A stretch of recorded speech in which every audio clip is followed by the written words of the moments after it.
y'all. How you doing? It's me again, Margaret. Oh, that's a book. That's not my name. I'm Felicia. How y'all doing? Hey, guys, it's Ira for me. Thanks for being here. Hey, Deborah Garrett. Thank you for being here. I appreciate it. How's your day been? Mine's been okay. It's been okay. I am I'm glad to be here. I'm glad to be here. Is it fall where you guys are? Because it's fall here. Can you hear me okay? Everybody, give me a one in the chat or whatever if you can hear me all right. If everything's looking okay, I appreciate it. If you can see me okay. You had a good day? Great. Um, Bella is anxious tonight. I don't know what the problem is. She's been very anxious tonight. Um, Pacing around. I don't know. Maybe it's the weather. Oh, good, good. Hey, Wanda Carr Jones, thanks for coming in. How are you this evening? Yeah, it is very fall here. Very fall. It's cool. The weather is really nice. I mean, it was warm during the day. I'm not really sure what the high temperature was, but it's cooled off substantially. Oh. So it feels nice outside. It's not cold by any stretch, but it feels nice outside. And that's kind of cool. Let me see if I stand up if she'll eat. Go eat, Bella. Go eat. Go eat. I'm just gonna stand up for a minute. Maybe she'll eat. I don't know what's going on with her. Oh, I don't want y'all to see the ceiling fan because it can do stuff to people. Um, okay, that didn't work. Sometimes it works. Sometimes she just wants me to stand up. Weather conditions for Montgomery, Alabama. Conditions are clear with a temperature of 62 degrees Fahrenheit. 62, that's nice. The wind is blowing from the northeast at 4 miles per hour, and the current humidity is 91%. Hey, Perfection Bacon, how are you?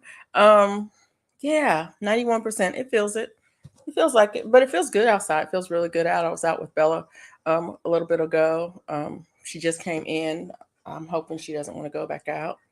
What are y'all drinking? I'm sipping some tea. I think this is blueberry tea. Smells wonderful. I haven't had a sip yet because it's hot. Um,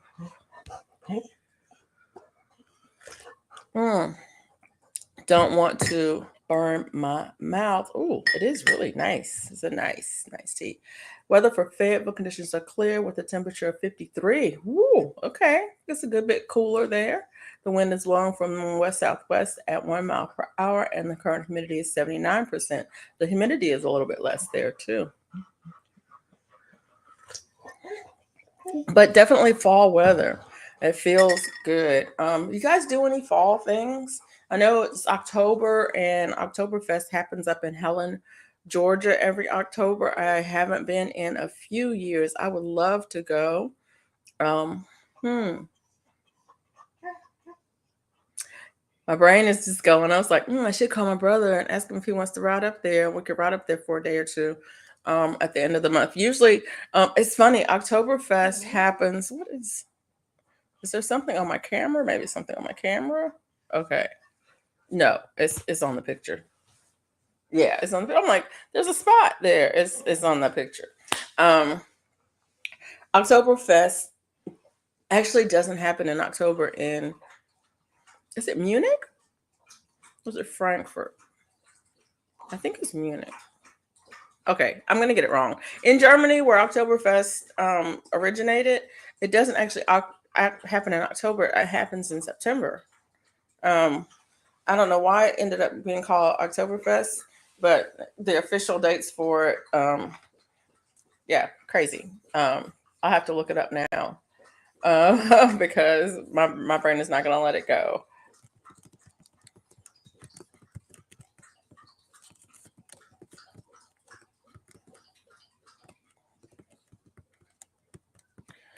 Um, so the official dates for Oktoberfest in Germany is September 21st through October the 6th.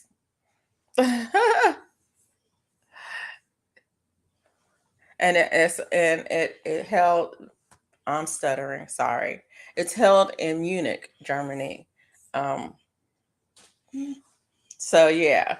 But the Oktoberfest that happens in Helen, Georgia, actually happens in October, and it's actually interesting. It's like um, a little German town with all of the little shops and everything, and German food and German music and German festivities all happen up in this little town called Helen, Georgia, up in the mountains of Georgia and the Appalachian Mountains. I always get it wrong. Um, I know it's Appalachian, but anyway, at the Appalachian Mountains. I had chamomile tea with almond milk, maple syrup, and my supplement powders, Papain, berberine, insulin leaf, and ashwagandha. Okay. Hey, Jamie, how you doing? Thanks for being here. Chamomile tea. That's something that I have not been drinking, and I have grew chamomile this year.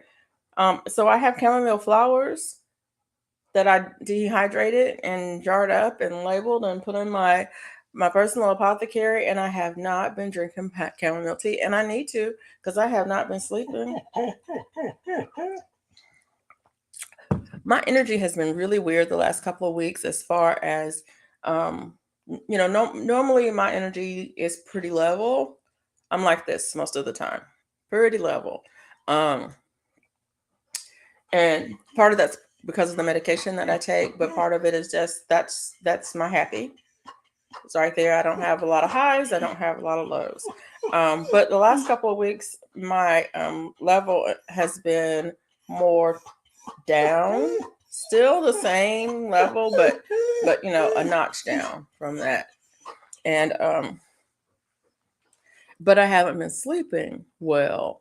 And I think I've been kind of self-medicating with sugar, which I know I need to get off of that, and chocolate.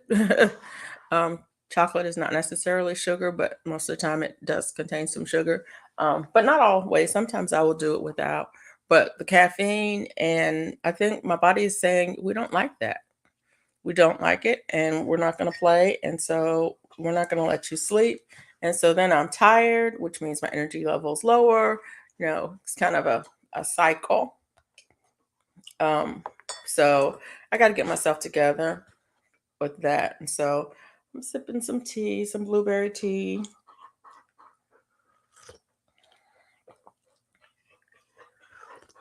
Mm, it's good, and I burnt myself a little bit, but that's okay. Yeah. So, what you guys been working on? I've been out in the garden, a little bit, in the yard, a little bit. Um, I've still got more work to do out there. I'm kind of I'm taking it in bits and pieces. Hey, Bayou Sugar, how are you? Sugar, sugar, sugar, sugar, sugar, sugar, sugar, sugar. Thanks for coming in. Um, but yeah, I've been working in the garden some. I finally got my garlic planted. It seems like it took forever, but I think it's been 2 weeks since I started by cleaning out the bed and adding amendments to the soil and all of that. I do have a video of that coming up. I don't think I have a video where I actually planted the garlic, but it's in the ground, finally in the ground. Um,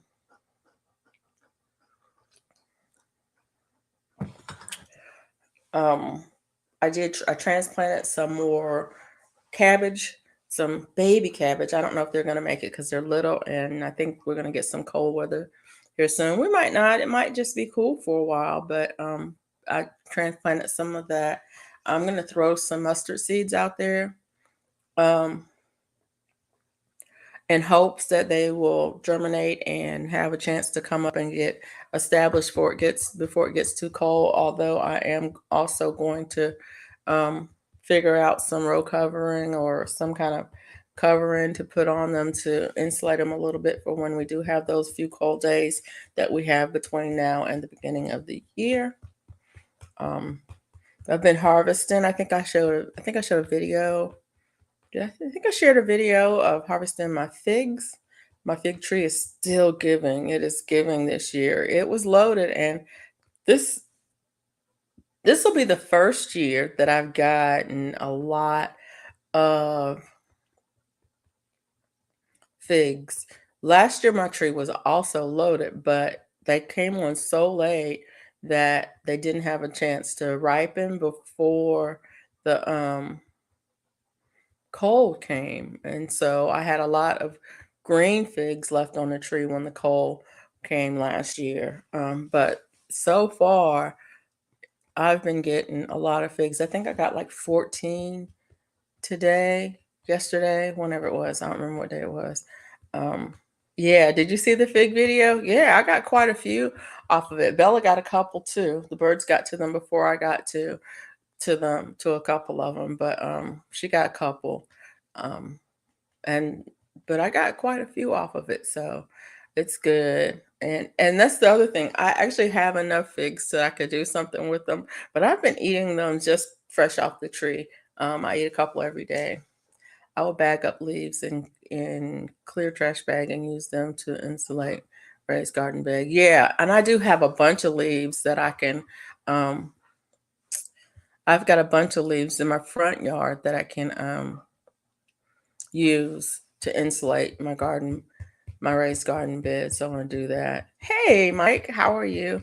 I want to get a couple of those metal, corrugated metal garden beds because I have room for a couple more garden beds and I really want to put some more out there. So I want to do that. I'm not sure that I'm going to be able to do that soon, but I do want to do that. Um, I should go ahead and put them on my Amazon wish list so I can watch the prices. No greenhouse, but I put 4 bamboo poles in a container to hold up greenhouse plastic. Okay, that helps. That will definitely help. Um, Trying to think of what else. I still have cucumbers out there, and they're giving. They're giving. I think I have 4 little ones that should be ready to harvest in the next couple of days, and plenty of flowers on it. I still have cushaw squash out there. I've got a giant one out there that I'm just looking at it, thinking, how big is it gonna get? And then I've got several smaller ones that out there, and more flowers. Lots of squash flowers out there. There's still a bunch of bees around. I've got some goldenrod that's growing right by my back door, and it's full of bees. And I keep saying I'm going to harvest that goldenrod, but I've harvested a bunch already. I've already made some tincture. I've already made some honey. I've got a jar ready for the oil to make some infused oil with. And so I think I have enough for this year. So I might not harvest that. I might just leave it out there and let the bees do what they do. And, let the seeds do what they do. I think I was saying earlier to somebody that what I want to do is I want to have an area in my garden that's kind of wild where I can just throw some wild seeds. Hey, Kelly, how are you? I bring it every day. Thanks for coming in. I want to just be able to scatter some wild seeds and have some things. Like I want some dandelion and some um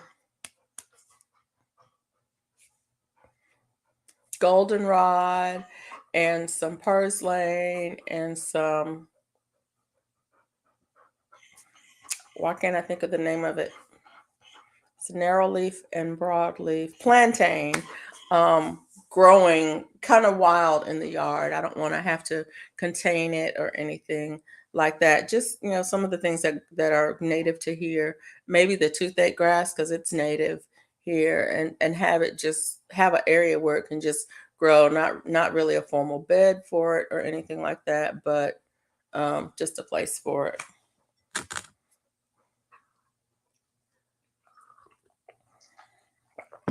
But that's just an idea that I have, and I'm gonna try to figure out a spot for it and maybe start throwing some seeds over there and see. There is a place where I have some things that are popping up. So yeah, that.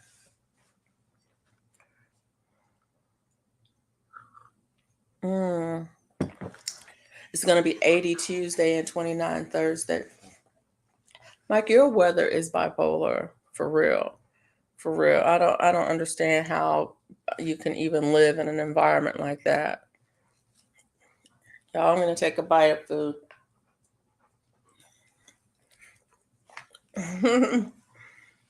I got some steak and cheese I'm eating. So, but I needed some protein in my life. Mike, I have a question for you. Do you make peanut butter waffles? Peanut butter protein waffles that's made with peanut butter and eggs? Have you ever made that?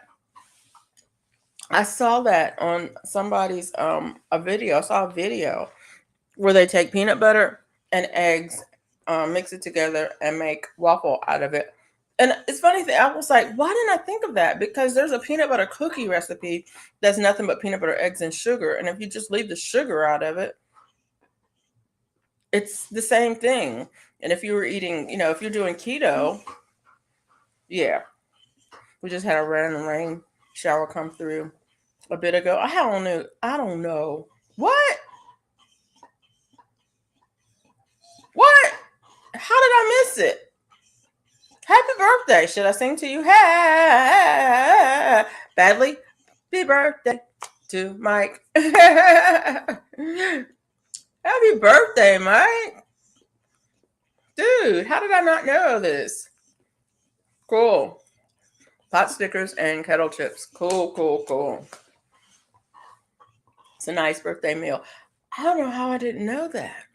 I made tons of keto stuff. Never made chaffles. Well, they're not really chaffles, are they? I mean, they might be, but these are peanut butter. And the thing of it is you don't really have to cook them in a waffle iron. You could just cook them. You could bake them. You could cook them on the stove. You could cook them anyway. The mix is the mix, right? I've never made chaffles either. But I was just thinking about it. Man, I know that's the peanut butter cookie recipe. It was just peanut butter and eggs and sugar. Happy birthday, happy birthday, happy birthday to you. Y'all making me sing badly on live.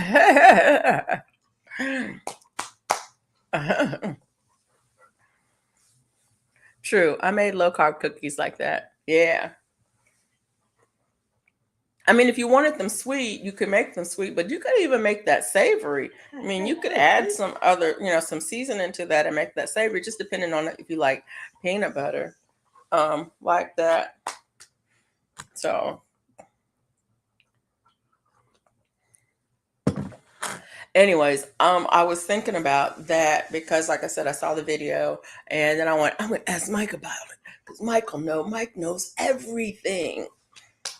Ugh. Oh, Mike knows everything. Jamie, have you ever made the peanut butter cookies that are just peanut butter, eggs, and sugar?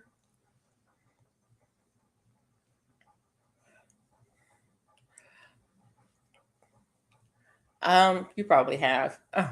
Anyway, how did I get on that? I just got totally discombobulated. Got totally off track on what I was talking about. I don't even know what I was talking about. I think I was talking about stuff that's still growing in the garden. Oh, yes, I have. It's on my channel. See? So you leave the sugar out, and what do you have? You have peanut butter bread.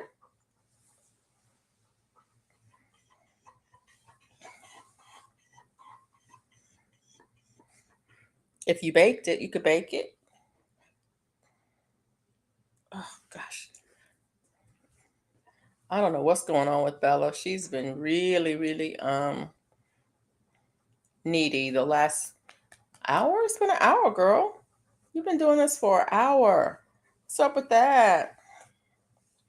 So I've been crocheting over here. I made this shirt. I decided I didn't like it, so I'm taking it down. Well, taking part of it down. I'm gonna modify the pattern so maybe I like it better. I don't know what I'm doing. I've been working on this blanket over here. Y'all see this? And it's pretty. It's giving me fits. I don't like the pattern. If I ever, it's a 7-point star blanket. If I ever do another star blanket, it won't have 7 points. 1, 2, 3, 4, 5, 6, 7. I will either do a 6-point or a 12-point the next time if I ever do another one. But yeah, it's pretty. I like the colors. It's a yarn that was given to me, so that part. I've got this much yarn left, just the green, teal, and purple left. You can't see the teal, but it's in there. Can y'all see it? You can't. There it is. It's in there. The teal is in there. So the green, teal, and purple is left. That's all that's left of it. And when I get done with that, I'm probably going to, if it's not as big as I want it to be, then I'll add some other colors, some kind of a color that coordinates well with it to the border. Maybe I think I have a yellow that'll match, or something. I don't know. I'll figure it out. I've got enough yarn that something will work with it. But yeah, that's what I've been working on. Kelly, you always say mine. She always says mine. Do you really want this? Do you want this?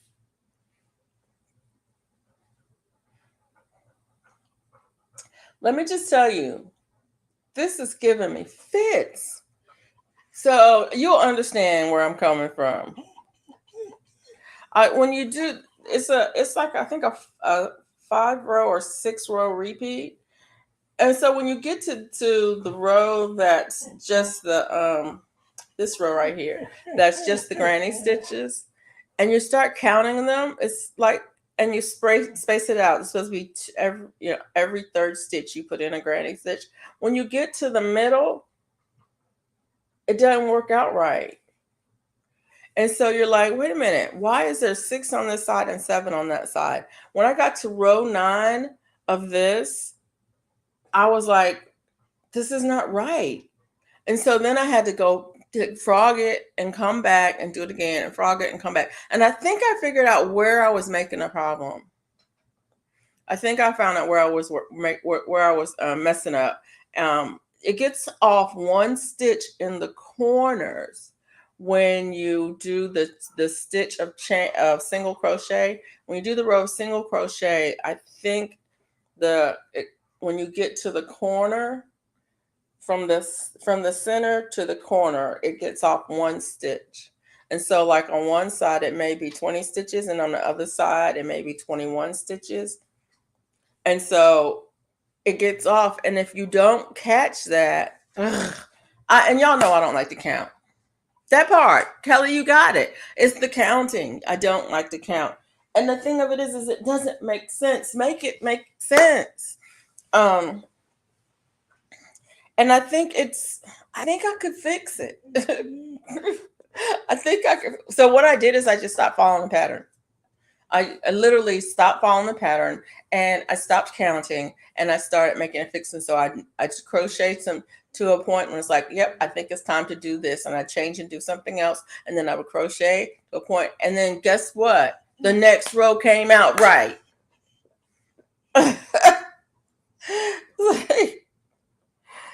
So now it's coming out right, and it's not giving me fits, but it gave me fits. I was working on it last night, and I think I only got 2 rows done because I was doing those same 2 rows over and over and over again. And finally, it's like, okay, I'm done. I'm not reading the pattern anymore. I'm not looking at the pattern anymore. The pattern says do this. I'm not doing that. I'm going to have the same number of stitches between the peak and the valley on this side as I have on this side. I'm going to make it come out right. And that's what I did. But anyways,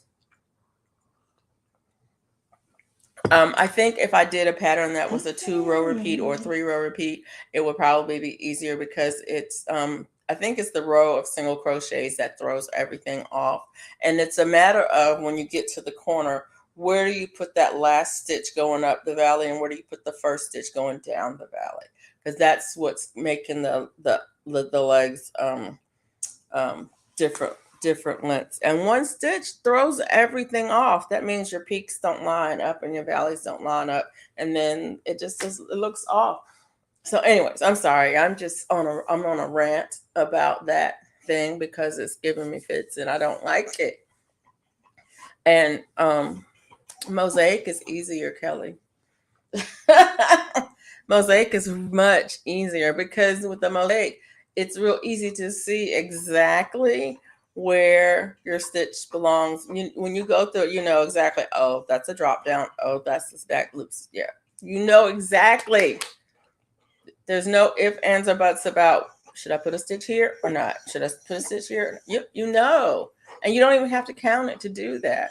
Hey, GT Junior, I'm going to email you tomorrow. I meant to do it over the last 3 days, but I didn't. But I'm going to email you. I did find some seeds for you. So if you want them, I'll email you and see if you want them to see what I found.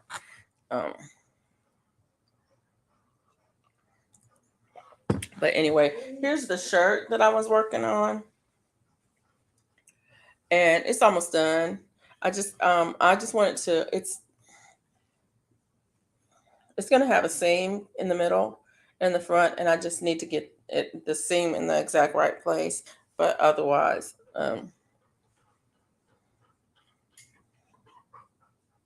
yeah, it's almost done. And it's pretty. I like it. I like it a lot. I like it a lot, a lot, a lot, a lot. Y'all can see what it looks like. Like it's gonna have like a little square neck. I just have to do that side over here. So yeah, I had it finished and I liked it, but I didn't like it, and so I decided that I was gonna do that. I'm gonna finish it. But yeah, see, doop, doop, doop. It's nice. This was the leftover yarn from the cardigan that I made. I think did I post a video on the cardigan? I don't know if I posted a video on the cardigan or not, but yeah, that part. I'm going to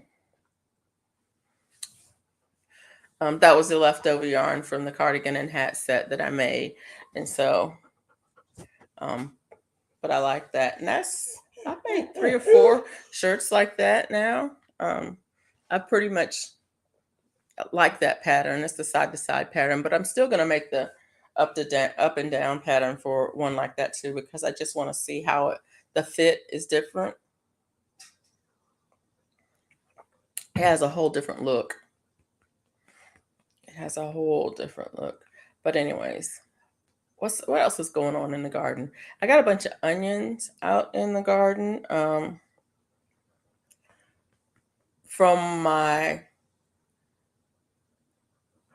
I think earlier in the season, I did a video of my onion that went to seed, a bunch of onions that went to seed. And so I threw a bunch of seeds in a container and they all came up. So I have a bunch of them, lots and lots of bunching onions. My goal is to have enough garlic and enough onions growing in my garden that I don't have to buy either of those things. And I use quite a few onions and garlic. And so, I'm not there with the onions, but I'm there with the garlic. I didn't have to buy any garlic this year. I had enough garlic that I didn't have to buy any. And so I think I'm there with the garlic, but I'm working on getting there with the onions. I've not had as much luck growing onions this year. I only got a few bulbing onions that in the garden, so I'm definitely going to be working on that. But a friend of mine sent me some more onion seeds, and I've got 4 or 5 different kinds of onion seeds that I'm growing. I dropped some this spring. They did not do well. I think I only got 4 or 5 bulbs out of the ones I dropped, and I dropped quite a few um, of them. But I'm going to do the same thing again. Um,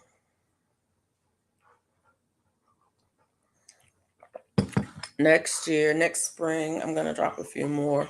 Um, did y'all plant onions in the fall, in the spring, or both? Where you are? Just wondering. I've planted, so the bunching onions I planted during the summer. It was kind of late summer. I just threw some seeds in a container, so it was kind of mid late summer. They've been doing fine. I think when they get some size up on them, they will overwinter because the ones that I have out there have been out there for at least 2 years. I plant onions in the spring here. Yeah. You guys have a much harsher winter though. Ooh, Bella, what's going on there? Huh? Really? That's interesting. Yeah. But yeah, the ones I have out there have overwintered nice. I've got both bunching and bulbing onions out there right now that have overwintered. I planted onions in the spring, but they didn't do well. Okay. Yeah, I plant like the ones I planted this spring didn't do that well. I think maybe I didn't plant them early enough and it just got hot for them, maybe. I don't know. Or maybe I didn't keep them watered well enough. I don't know. I don't know about that. So, but yeah, I'm interested. My onions did not make it either. So maybe it's just not a good, maybe this wasn't a good onion year. Um, I have seen people do onions a couple different ways. Who is it? Bunky. Do y'all know Bunky? And her sisters. What is it called? Why can't I think of the name of their?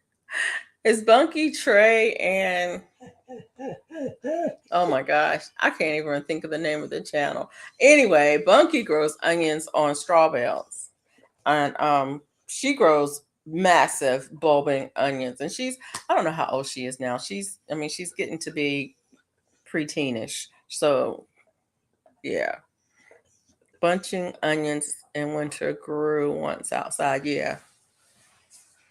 So my bunching onions are going to be growing this winter. The Vineyard Chicks. Thanks, Mike. Okay, I was like, what is their name? The Vineyard Chicks. If you've seen Bunky's channel, she grows some serious onions, a lot of onions, and does them well. But they do them on the straw bales, and I'm not doing that. I'm not even interested in doing that, although it looks interesting. I'm not interested in that particular method at this point. Um, but she does grow. Bunky can grow some food. That child has definitely got a green thumb. Her garden is something else, and she has some good tips and things. If you've never checked out the Vineyard Chicks, go check them out because they do some amazing stuff, and they grow indoors and outdoors. Um, and it's 3 sisters. They are, I guess, the oldest one maybe 18 or 19 now, um, and the youngest one maybe 11, 10 or 11. I don't know how old Bunky is, but it's the youngest one who does the growing things, and was growing when she was a little bitty thing. When fine motor skills were not that developed, she was still doing it. So and growing a lot of food. I mean, a lot of food. Um, So yeah, but yeah, check them out. They're kind of cool. I like watching their stuff. I mean, they do a lot of singing and other stuff too, but the gardening part is the part that I'm most interested in. Um, Although they are pretty fun to watch.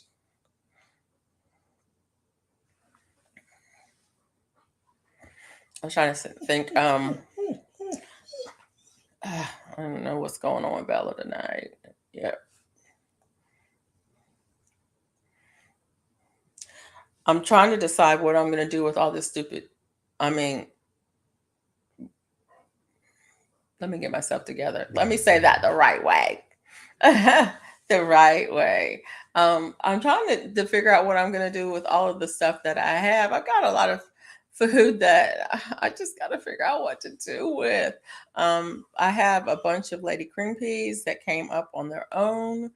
And so I don't think you have to do anything in particular to um, I think they just keep because they're dry beans and they dry in the pods and I think they just keep. So I need to just find a place to put them. But it's like right now I haven't dealt with them. I just when I pick them. I have a container. I put them in. I throw them in the container and let them continue to dry out. And so the container's full now. And I pulled up all the other beans. Well, most of the beans. There's still plants out there in random spaces around my yard. Like there's a couple right there by my back door. There's a couple in between the beds over there. There's one at the end of a bed over there because those peas they fall on the ground and they germinate and some of them will germinate the same year if the conditions are right and if they're not they just sit there on the ground in the soil and then when the spring comes and the soil warms up they'll germinate then.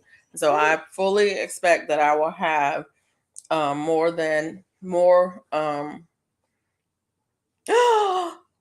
I will have more than Lady Cream Peas than I anticipated next year because the seeds are just out there.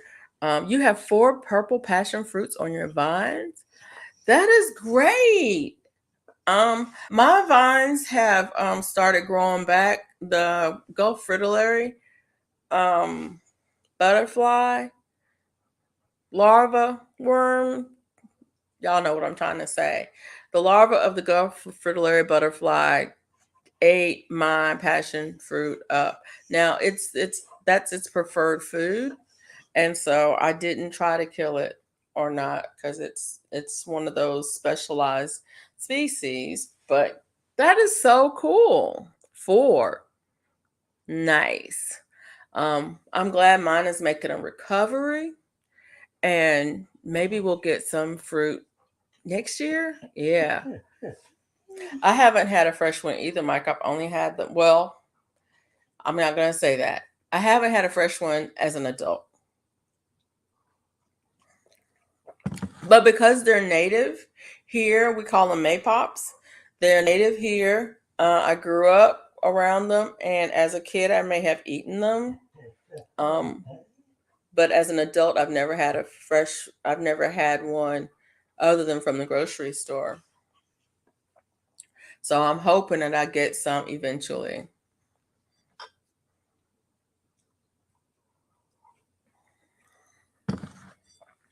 But they are native here. Um, and I've seen them. I've seen them in the woods while working, and while playing as a kid. And I don't remember eating them as a kid, but I knew that they were edible as a kid. Bella is doing laps around the table here, and I don't know, very anxious. I've never tasted them before. I'm excited to try them. I've got the vines from the backyard farmer Pat. Oh, okay. I need to get up with backyard farmer Pat and see if I can get me some vines. I planted mine from seed, so I don't know when and if they'll produce. I do have several plants out there in different places that are still hanging on. They're still alive and they're still hanging on. I do think I have some more seeds, so I think I may start some more seed. Um, Maybe start some inside this winter, and so I'll have some to transplant outside. Maybe they'll be a bit bigger and can withstand the Gulf fritillary better next year. Although I might spray some BT out there. Um, I don't want to, but I might. I mean, I do use BT in the garden all the time, but I don't. I try not to use it on my passion fruit because, like I said, it is The Gulf Fritillary, that's the only, I would say that's its preferred food. I'm not saying that's the only thing that they'll feed on, but it is its preferred food. Hey, Gulf Coast Granny, how are you? It's good to see you. Oh, let me show you. Gulf Coast Granny, this blanket I'm working on. I don't know. This might be your fault.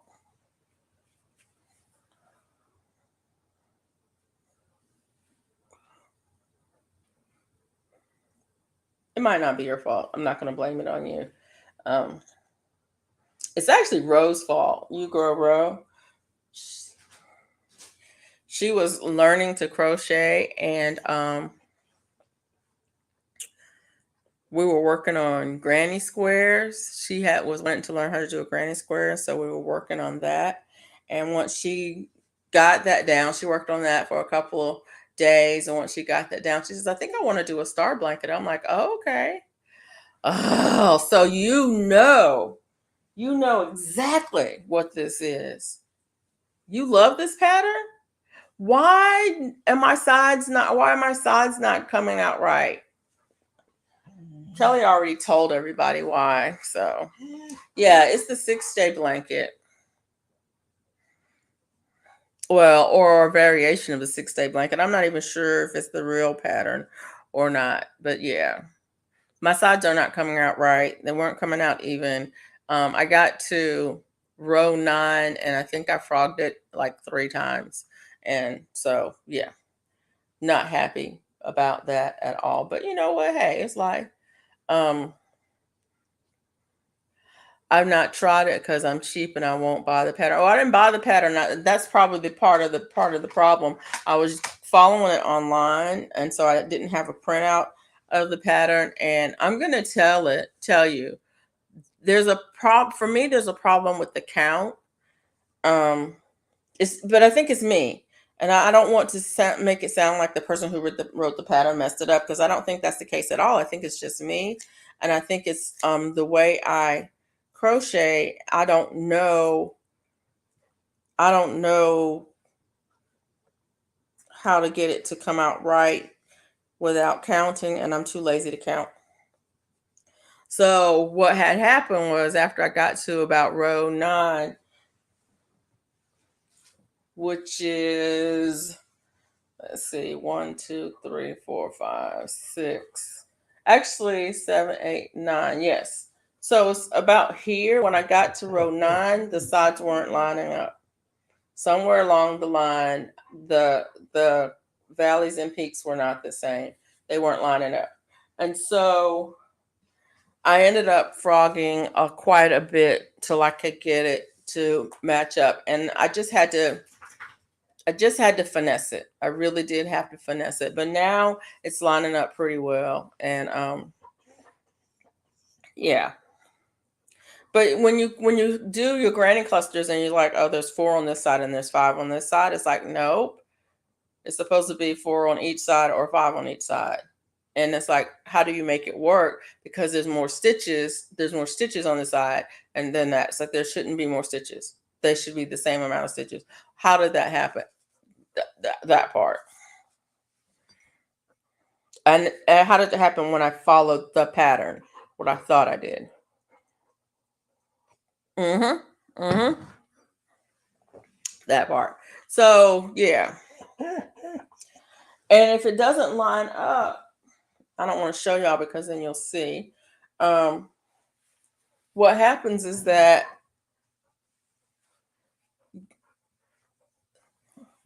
like, this is fine on the peaks. It looks fine. But on the valleys, it's like, wait a minute. Why is that? Here's a good example right there. Right here on the purple. Why is that space smaller than that space? Mm-hmm. Something happened there. Am I going to fix it? Nope. Because I'm not taking out that much of the blanket. Now, is the person I was going to making the blanket for going to get this blanket? Nope. It was a gift. They didn't know about it, so they won't know that they didn't get their gift. Who's going to end up with this blanket? Maybe Kelly.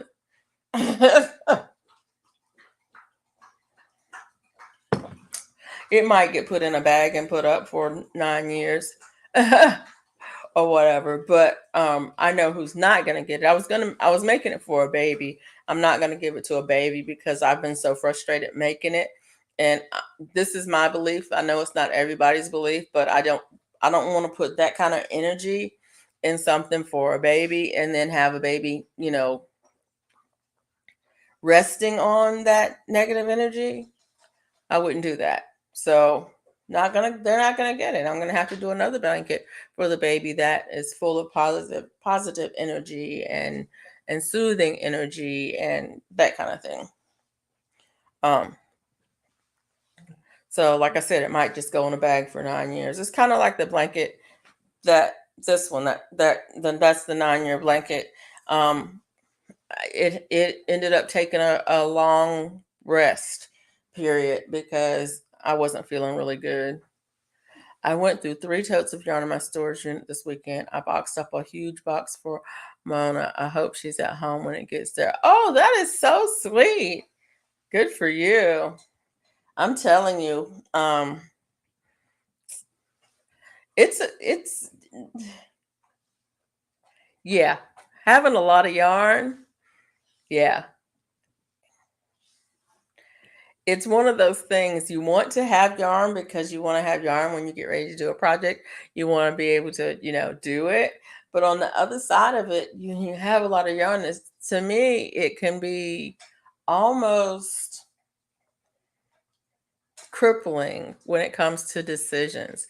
But I found so many WIPs and UFOs, I don't know what to do with them. Um, I put them in bags and put them back in bins.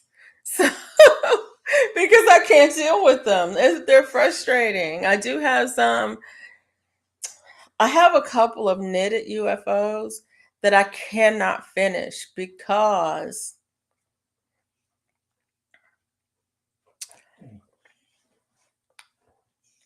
I don't know where I left off.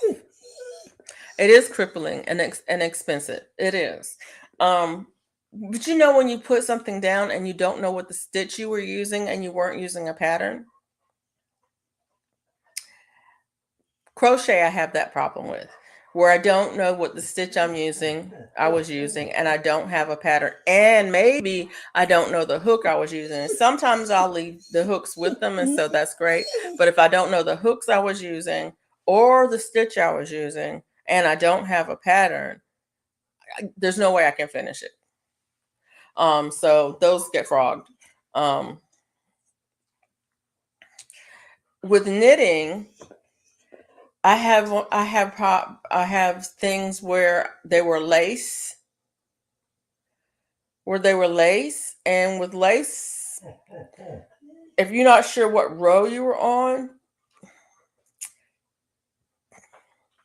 so if you have to have a written pattern and you have to have marked where you were on that pattern when you put the project down, because with laces you're dropping stitches, you're skipping stitches, you're picking up stitches, and if you don't get it right, then the pattern doesn't come out right. And so even though leave it, you may leave it on the needles, and I don't always leave it on the needle. Sometimes I leave it on a cable. You leave it on a cable, you don't know you don't know what needles you were using. Yeah, that. I even found the baby blanket I was making for my baby girl. She's 19. It only needs about 3 more rows, but you can finish that one. If it only needs about 3 more rows, you can even change the pattern and change the hook for 3 rows. If it's a square blanket. Now, if it's a corner to corner, yeah. And that's the problem with some patterns. Doing a square blanket or a rectangle blanket, you can you can say, oh, it only needs 3 rows. I'm going to frog this last row, call it the end, and put a border, a 3-row border around it, and you're good. And you can change the hook size and the yarn and everything for that. But if it's a corner to corner and you stop, You got to have the same hook size, and you got to know the stitch pattern in order to finish it. And you can't really frog it to a point and finish it with something else. So yeah. Uh,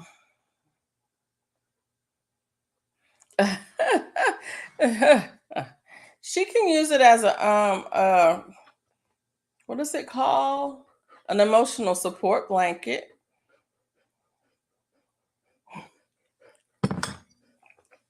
Right? Or like a lap blanket, maybe. or anyways, that part.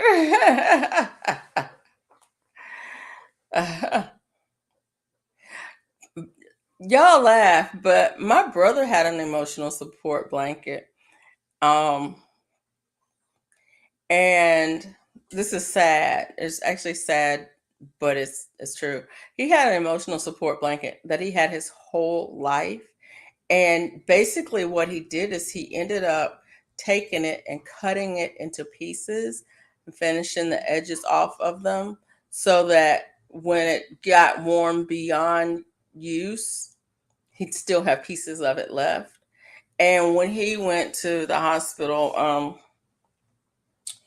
the last time he went to the hospital, when they transferred him from the hospital to hospice, um, his blanket didn't come with him. They lost his blanket. So he went from the hospital where he had his blanket and then transferred him. His blanket didn't go with him, which is really sad. And I don't know that that was his last piece, but he never was able to go back home after that. I mean, he passed after that. He never was able to go back home to maybe get, another piece of his blanket. And I need to ask my brother if he found any pieces of that blanket. But he had it his whole life. And my other brother, they're twins. He has an emotional support pillow. And I know, why am I telling their business on thing? I'm just saying that people have things that they wouldn't call them that. They would just call it. I mean, it's like the pillow that my mom made me. I have two pillows that my mom made me that I wouldn't part with for anything. They're nothing special. They're like made out of my dad's PJs. The fabric is like my dad's PJs and my mom made them. So it is nothing special other than my mom made it for me. And I love those pillows. I don't sleep on them, but I do sleep with them. It is heartbreaking. When he told me that his blanket didn't come with me, I was livid. I was absolutely livid. And there were people trying to locate it. They never did locate it. But the hospital definitely heard about it. They definitely heard about it. But it's like, how could you do that to somebody? But it was a lot of, I mean, a lot of it was language barrier. He was in a different country, and so the legal logistics of all of it. But anyway, it's a whole different story. It's a nightmare. But anyways, she can use it as an emotional support blanket. That's what I'm saying. Yes, I have a bathrobe that I've had since I was a teen. My grandmother gave me to, and I wore it only at her house when I spent the night there on weekends. Yeah. Hey, Baba. She is feeling very needy tonight. I don't know what is going on. Very, very needy tonight. This is not normally my girl. Y'all know you never hardly see her. She never gets up on me like this. Um, but she's very, very needy tonight, which is fine by me. I don't really care. But yeah.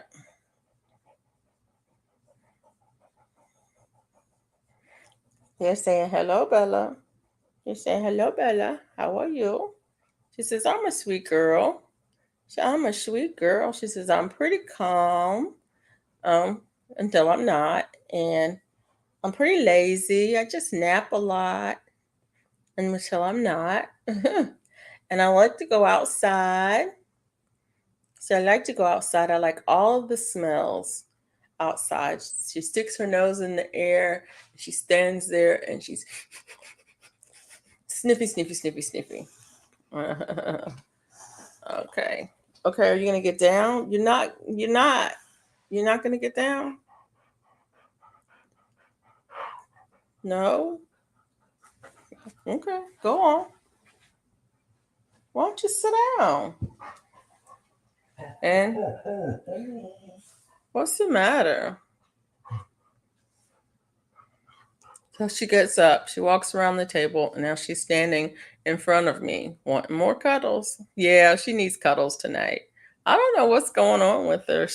Y'all seen, I mean, I've been, how many times have I been online here and you see her, she's never like this. I don't think she's ever just crawled up on here and sat down with me like that, just cuddle, cuddle, cuddle.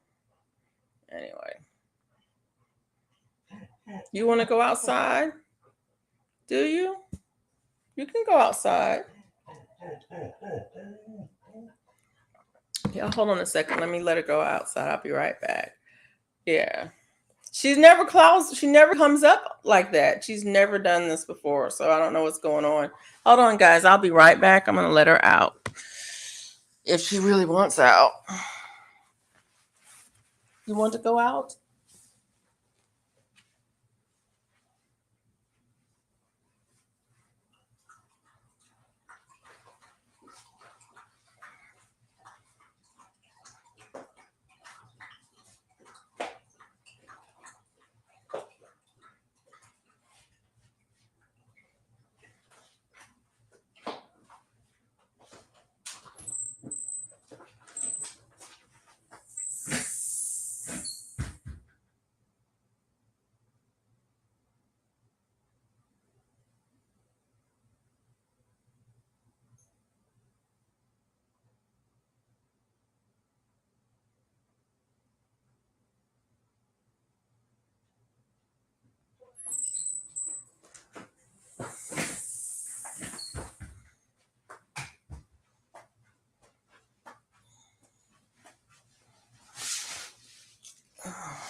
I'm back. She um she wanted out.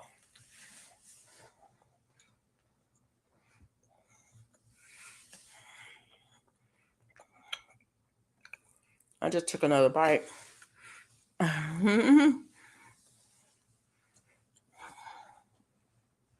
She wanted out, which is crazy because normally she gets up and goes to the door when she wants out instead of crawling up on me. I'm sorry. I'm looking for the power cord for my computer.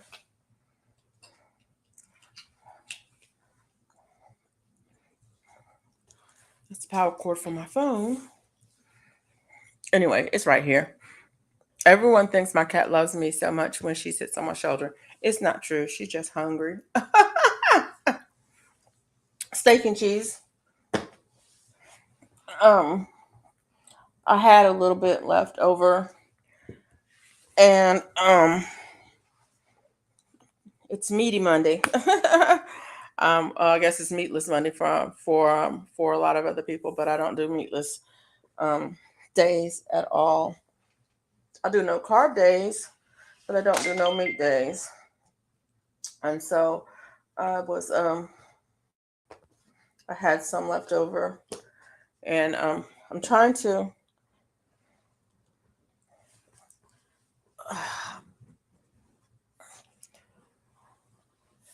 There you go. Cable for my. I don't know why it's. Oh, it's caught between. Maybe that's the problem. It's caught between the chair. There you go. That's what it was. Between the cushions and the chair.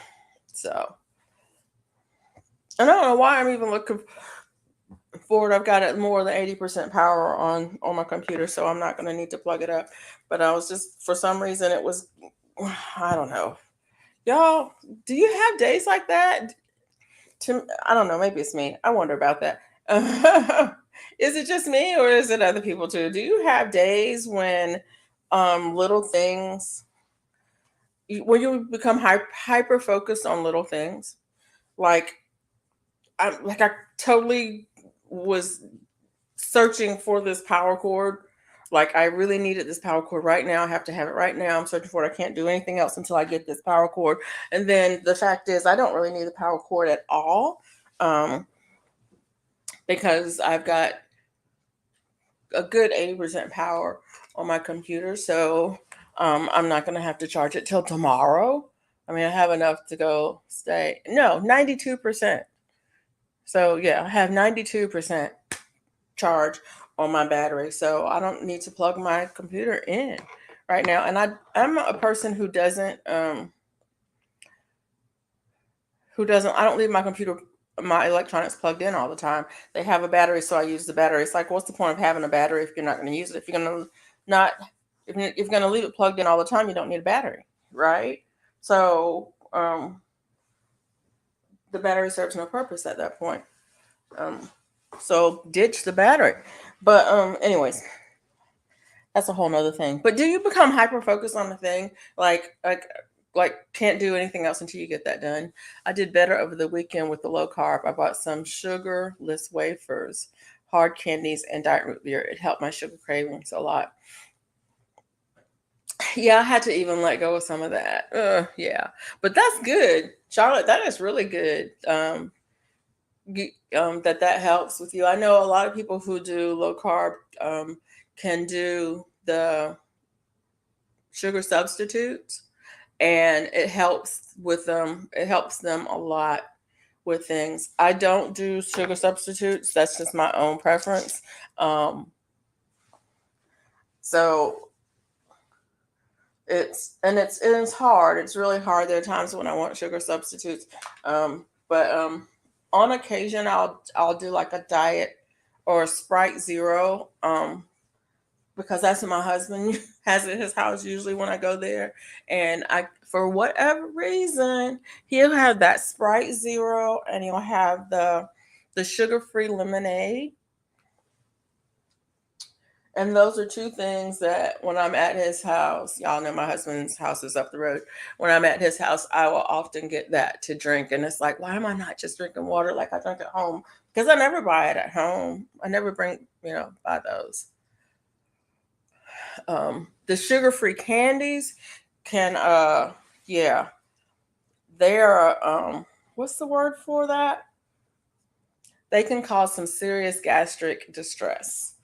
That's the word I was looking for, gastric distress. Um, but I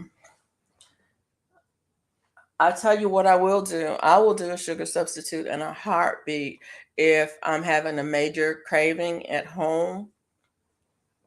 I will get one of those, the Element electrolyte powders. The one, it has stevia in it. I'll get one of those and I will mix it with LaCroix. I'll use a half of one for a can of LaCroix and mix it in a quart, like a quart jar with ice, with lots of ice. Mix that thing up and drink that. That will usually head off a craving pretty quick. The ones that are sweetened with stevia, and I don't particularly like stevia. So normally I don't do the I mean, I keep those electrolyte packets on hand, um, for that. If I have a really bad craving, it's like, okay, I'm gonna go and have one of those. And it's like having a soda. It really is like having a soda, but it's not. It's not, and it's salty. And so it usually hits all of my cravings. It has I guess the salty and the sweet. Those sugar free, yeah. So have you tried the electrolytes? Not everybody uses them, I know. But have you tried them? I'm gonna turn this down a little bit so y'all can see my hands a little bit. Um, I usually keep some on hand when I'm doing really good on low carb. I find that I need the extra minerals. I need the magnesium, the potassium, and the sodium too in order to stay hydrated. So I try to keep those on hand. I should do this. I really should do that. I think I'm gonna do it. How far around am I? See, this is what happens when I get ready to frog. If you're not doing low carb, you may or may not need them. But if you're doing low carb, um, a lot of people don't realize that when they start doing low carb, they are less hydrated because um, carbohydrates hydrate tend to help with your hydration in that they make you retain fluids. And so some of the electrolytes, and there's a lot of them out there. Liquid IV, I think, is one. I do the Element, LMNT is the one. Coconut water doesn't count, GT Junior, because it has too much sugar in it. It has too many carbs in it. He always says that, and I always say the same thing to him, but he loves coconut water. Um, there's another one called Keto Drops, which has no sugar in it at all. It's just the potassium, magnesium, sodium. And you can drop them in any drink of your drink of choice. I can't think of any of the other names of them, but I've tried a couple of them. There's a couple that are powders that you can. They're scoopable powders, and then there's some that come in the packets that you can pour the powders in, and then there's some that are liquid. I do use the Keto Drops one. I like that one. It's liquid. You can drop it in anything. 8 grams of sugar, no added sugar. 8 grams of sugar is too many carbs for me.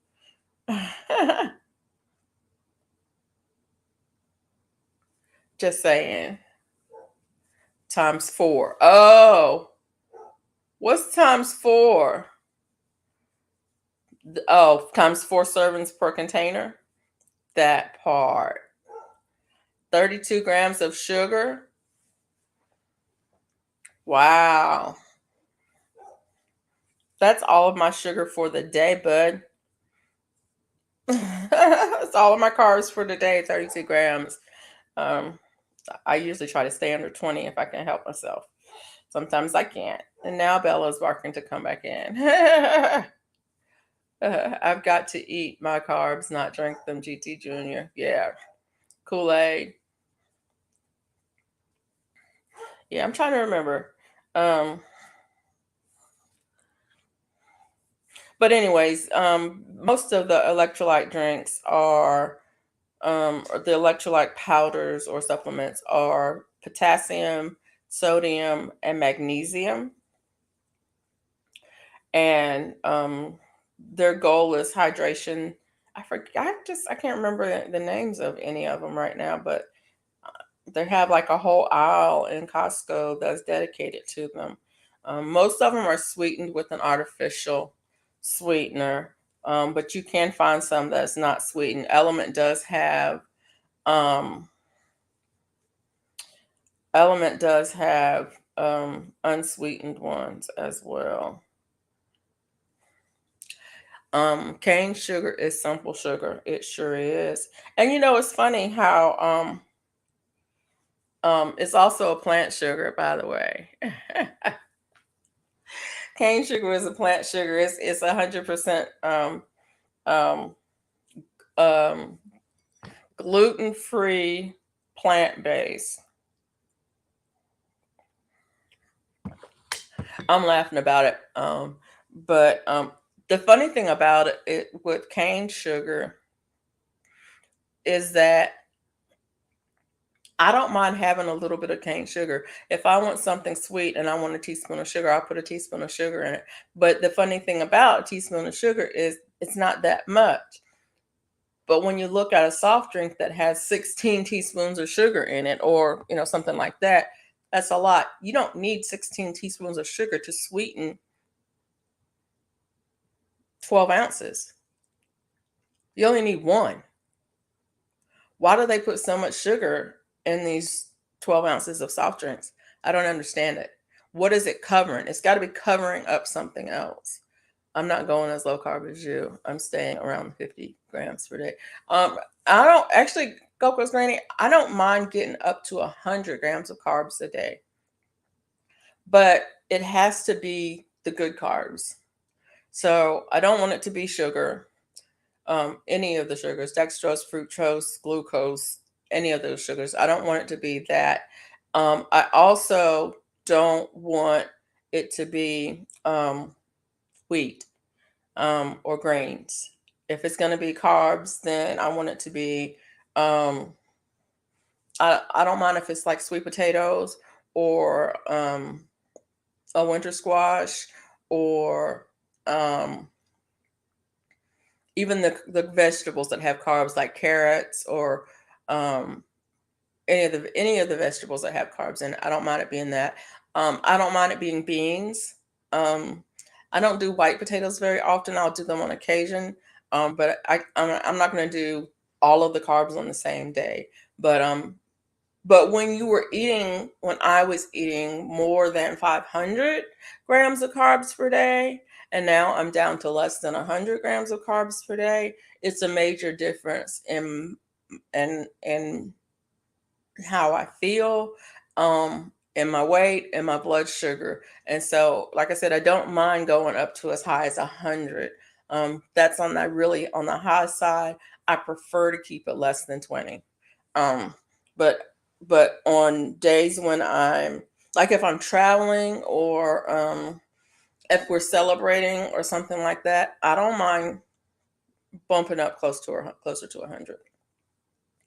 Um, okay, I'm confused. What am I doing? To so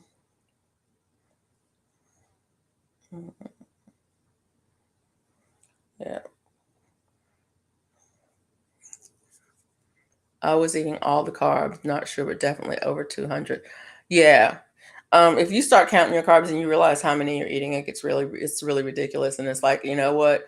I was thinking about that today. I was just thinking about that today. If you are a person who drinks like what you like you drink, you were saying you drink sweet tea. If you take one day out of the week and don't do the sweet tea, how much have you cut out in a year? How much sugar have you not consumed in an entire year? It really adds up. And so if you, like I was saying, I was thinking, if you're a person who drinks um, a soda every day and you decide one day a week, I'm not going to drink a soda. After you've gone for a month, okay, that's only, 4.5 weeks, 4 or 5 weeks. That's only 5 sodas that you didn't drink, but that's 5 sodas. That's how much you've done less. People don't realize that even a little bit can have a big impact. And the other thing is, once you got into the habit of not doing it for one day, you can figure out how to maybe not do it for 2 days or not do it for 3 days. And so now you're 3 days on, 4 days, off. 3 days on, 4 days off. That's something that you might be able to sustain.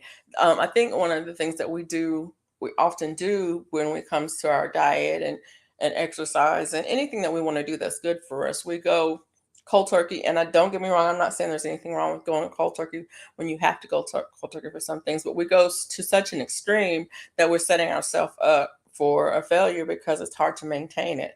So if you can ease into it, then maybe you can maintain it. Now, I am that person who um, does not do moderation very well. I'm either all in or not at all.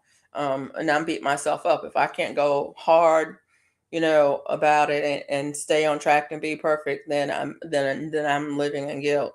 And so I'm preaching to the choir. And so I'm having this conversation with myself that says, you know what? You don't have to be perfect every meal. You don't have to be perfect every day. You don't have to be perfect at all. All you have to do is be a little bit better than you were the day before. Can I be a little bit better than I was yesterday? Can I be a little bit better this year than I was last year? Well, this year I did a little bit better than I did last year, in days where I ate things that my body appreciated me eating. You were saying I made beef vegetable soup last night to eat for breakfast all week, put kidney beans in that.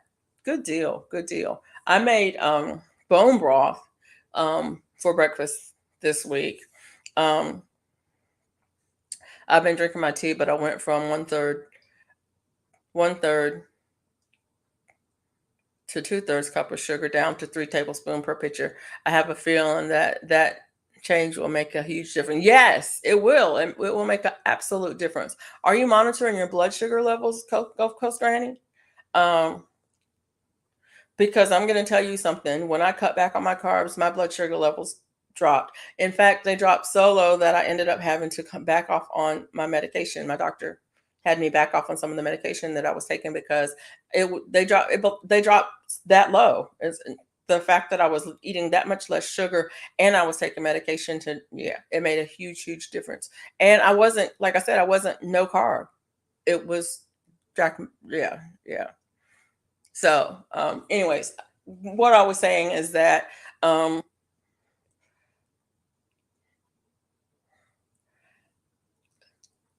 try to be better. Try to be better today than I was yesterday, and try to be better this year than I was last year. Try to do better. Make better choices to. Um, so it's not necessarily perfect. There may be a day or two where I decide I want chocolate cake and ice cream. Okay, I'm gonna have chocolate cake and ice cream. I'm not gonna have it every day. I'm not gonna buy. I'm not gonna, have. I'm not gonna have buy half a gallon of ice cream and eat it every day until it's gone, because that's what I used to do. So I may go to an ice cream shop and get an ice cream, or I may even go to the grocery store and buy a cake, but I'll wait until we're having a family dinner and I'll buy a cake where I can have a serving of cake for that day. And then the rest of the cake goes with the kids or other people have it for dinner. And then I don't have the rest of the week to eat the rest of that cake. Have the cake where I'm sharing it with people rather than buy the cake and bring it home and eat a piece every day until it's gone. So, yeah. Like Mike was saying, I had my treats. He had his birthday treats, and now he won't do it again until Christmas. And so, because I was that person who had the treats all the time, every time I went to the grocery store and Publix had ice cream on sale, I would buy two because they would have it two for something. So I would buy two, and I would put one in the freezer. I put both of them in the freezer, and then I would eat until they were both gone. Well, I don't do that anymore. Now, if I want ice cream, I'll go down to the local ice cream shop and I'll buy an ice cream and I will eat that ice cream. And I won't do that again until, maybe next month or maybe in 3 months. And so what it does is it makes me do a little bit better and a little bit better. And these little incremental steps add up to be a big change overall. At least that's what I tell myself. I could be wrong. What do I know? I could be wrong, but I feel like that helps. And it also helps me with my all or nothing thinking. So when I get into all or nothing thinking, I feel like if I didn't do everything right, then I did everything wrong. Well, that's not the case. That's not the case. It doesn't have to be everything right or everything wrong. It could be one thing, you know, just one thing, right, wrong, or indifferent. And giving yourself something to look forward to. What is, do you have to have a treat? No, you don't have to have a treat. Do you want to have a treat? Maybe. And if you do, then give yourself a treat. There's nothing wrong with that. Give yourself a treat. This is making me a little bit crazy here.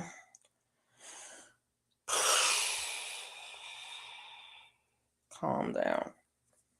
Calm down. Let's see. Everything is going to be all right. Give yourself some grace. Exactly. Give yourself some grace. Um, and do the best you can. That's the other thing. And celebrate your wins. That's another thing too. Celebrating your wins.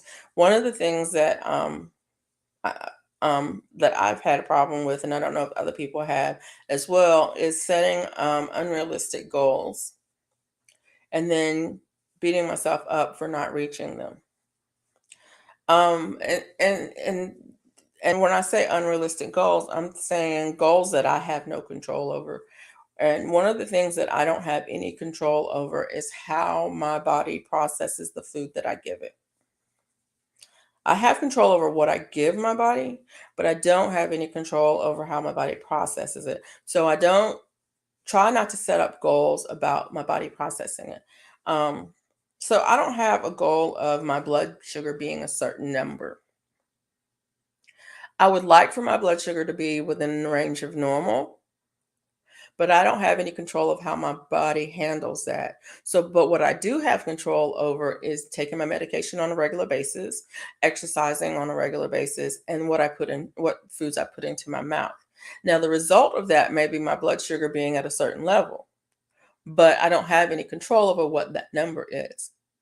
And so I can celebrate exercising 3, 4, 5 days a week.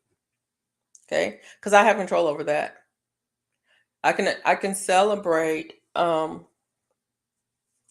keeping my carbs within a certain level because I have some control over that.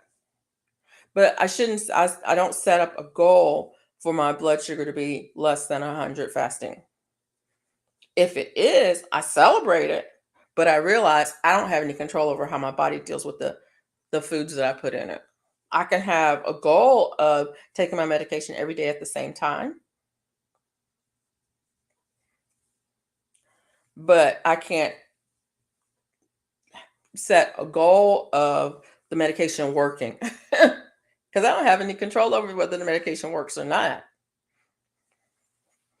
And so when you set up your goals based on things that you have control over, and then you celebrate the things that you did that were within your control.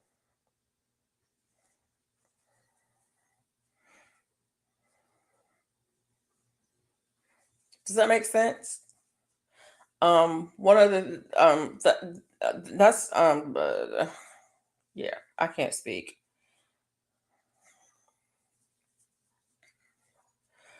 Um, if anybody's taking any classes on smart goal setting, that's smart. That's called a smart goal. Choosing cheese instead of brownies. Yeah, absolutely. Um, you can celebrate that because you chose cheese over brownies. Now you can't decide that your body's going to use how the body's going to use that cheese. That your body may use that cheese and that brownie in the exact same way and the outcome may be the exact same, but you made a choice that you felt was a healthier choice and you did that. But in smart setting, that smart is yeah, SMART. I don't know what the letters stand for anymore. But you can look it up. I'm sure it's out there. One, two, three, four, five.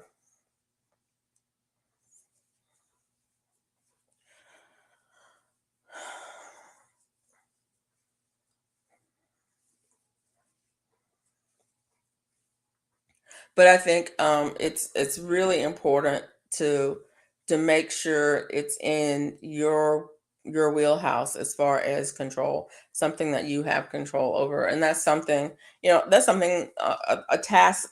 I mean, a skill that I learned as a supervisor. When you're supervising people, you cannot hold people accountable for things that are not within their level of control. If you don't have control over it, then how can you be held accountable for that? It's the same thing with raising children, or even training your animals. If they don't have control over it, then how can you hold them accountable for it? So just make sure it's within.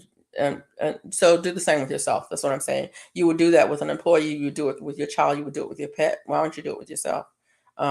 Ask yourself, do I have control over this situation? If you don't have control over the situation, then how can I be held accountable for it? What part of the situation do I have control over? That's what I can hold myself accountable to.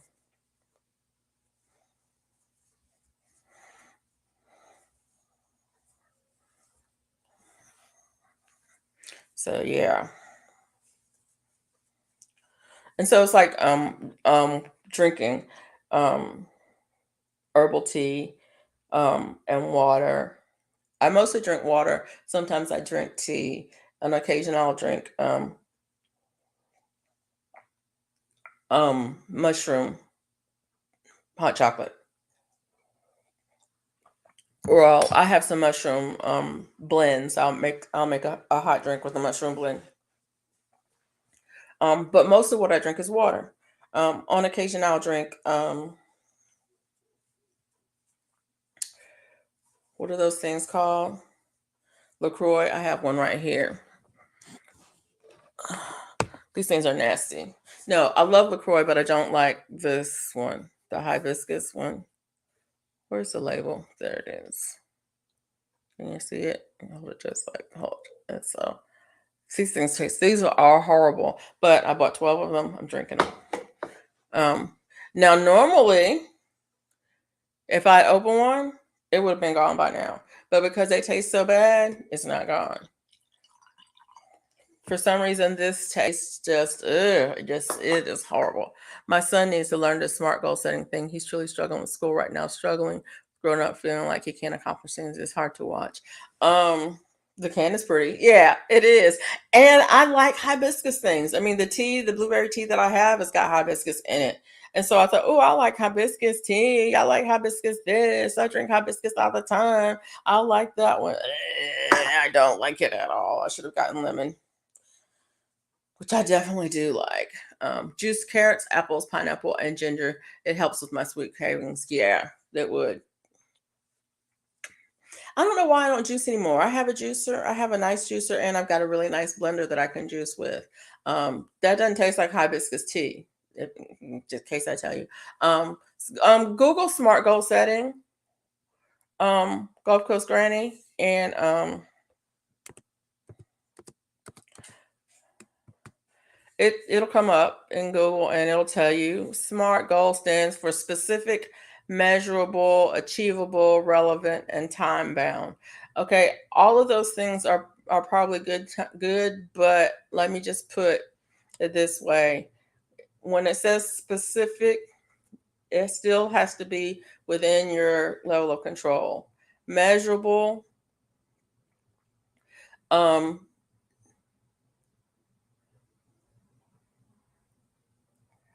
measurable is so many times a frequency. um how do you know if you've accomplished it? Achievable, something that you actually have control over, that you can actually do. You can't set a goal for world peace, because how are you going to do it? You don't have any control over it. Relevant, doesn't is it meaningful to you? It's not meaningful to you, then it's really probably not a good goal. And time bound, when do you want to get it done? um and is the time frame reasonable? The time frame has to be reasonable too. But there's a lot of study into smart goal setting, and actually people kind of moving away from that a little bit, but I think it has some merits. But you have to look at what the words mean, and in detail too. You can't it can't just be surface. So that there's that part. Um, I think I can't remember. Yeah, it's like I can't remember what I'm supposed to do on this row. Anyways, but yeah, the other thing about your son, it's okay to struggle. Um, and it's okay to be where you are.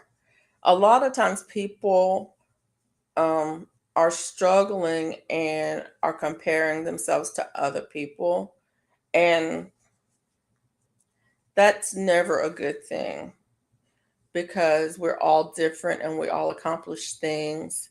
Um, we all accomplish things in different ways.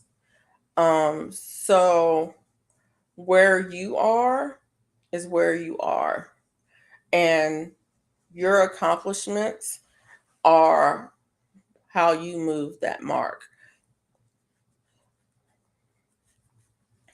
For example, I cannot make a ruffle hat in a day, nor do I want to. So I'm not going to set a goal for myself to make a ruffle hat in a day when it's not even something that's meaningful to me. It's measurable, yeah. It's specific, yeah. It's time bound, but it's not meaningful to me. So that wouldn't be a smart goal for me. And so your for your son, we need to you need to figure out, and he needs to figure out what is meaningful to him, not what people where people think he should be or where he thinks he should be in relation to other people, but to him and his skills and his abilities. Because we all accomplish different things, and it's funny. I remember sitting down and saying to a friend of mine, "Wow, you've done everything you set out to do. You you you didn't they didn't graduate high school, but they got the GED. They went to college. They got a degree. They got accepted into grad school. They had a good career. They had a family. They had um, um, purchased a home. Um, all of these things. You did all of the things that you set out to do." And they were like, "Oh, I guess when you put it that way, I did." It's like, what other way do you put it? What other way can you put it? You set out all of the things that you, uh, but because they were always setting new goals. Okay, I've done this. Now I want to do this. Now they know this. Now, they did not ever celebrate the accomplishments that they made. And so that's one of the things that we have to look at in our society. Having goals is really is is looked at as very positive. I've got goals, I've got desires, I've got aspirations, da da da da da da da da. It's looked at as very positive thing. If you don't have goals and aspirations, people look down on you and they think there's something wrong with you. But what about what you accomplished?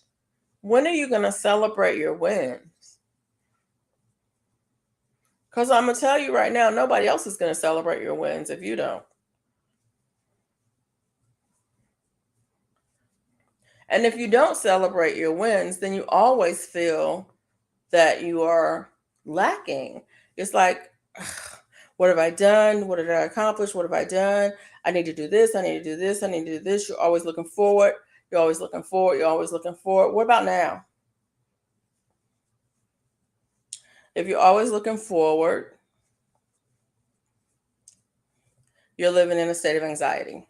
If you're always looking backwards, you're living in a state of depression. Not necessarily true, but I mean, this is me. Well, that's where we're confused. It seems like nothing is meaningful. I had a talk with him tonight and asked him to find one thing that might be motivating. Um,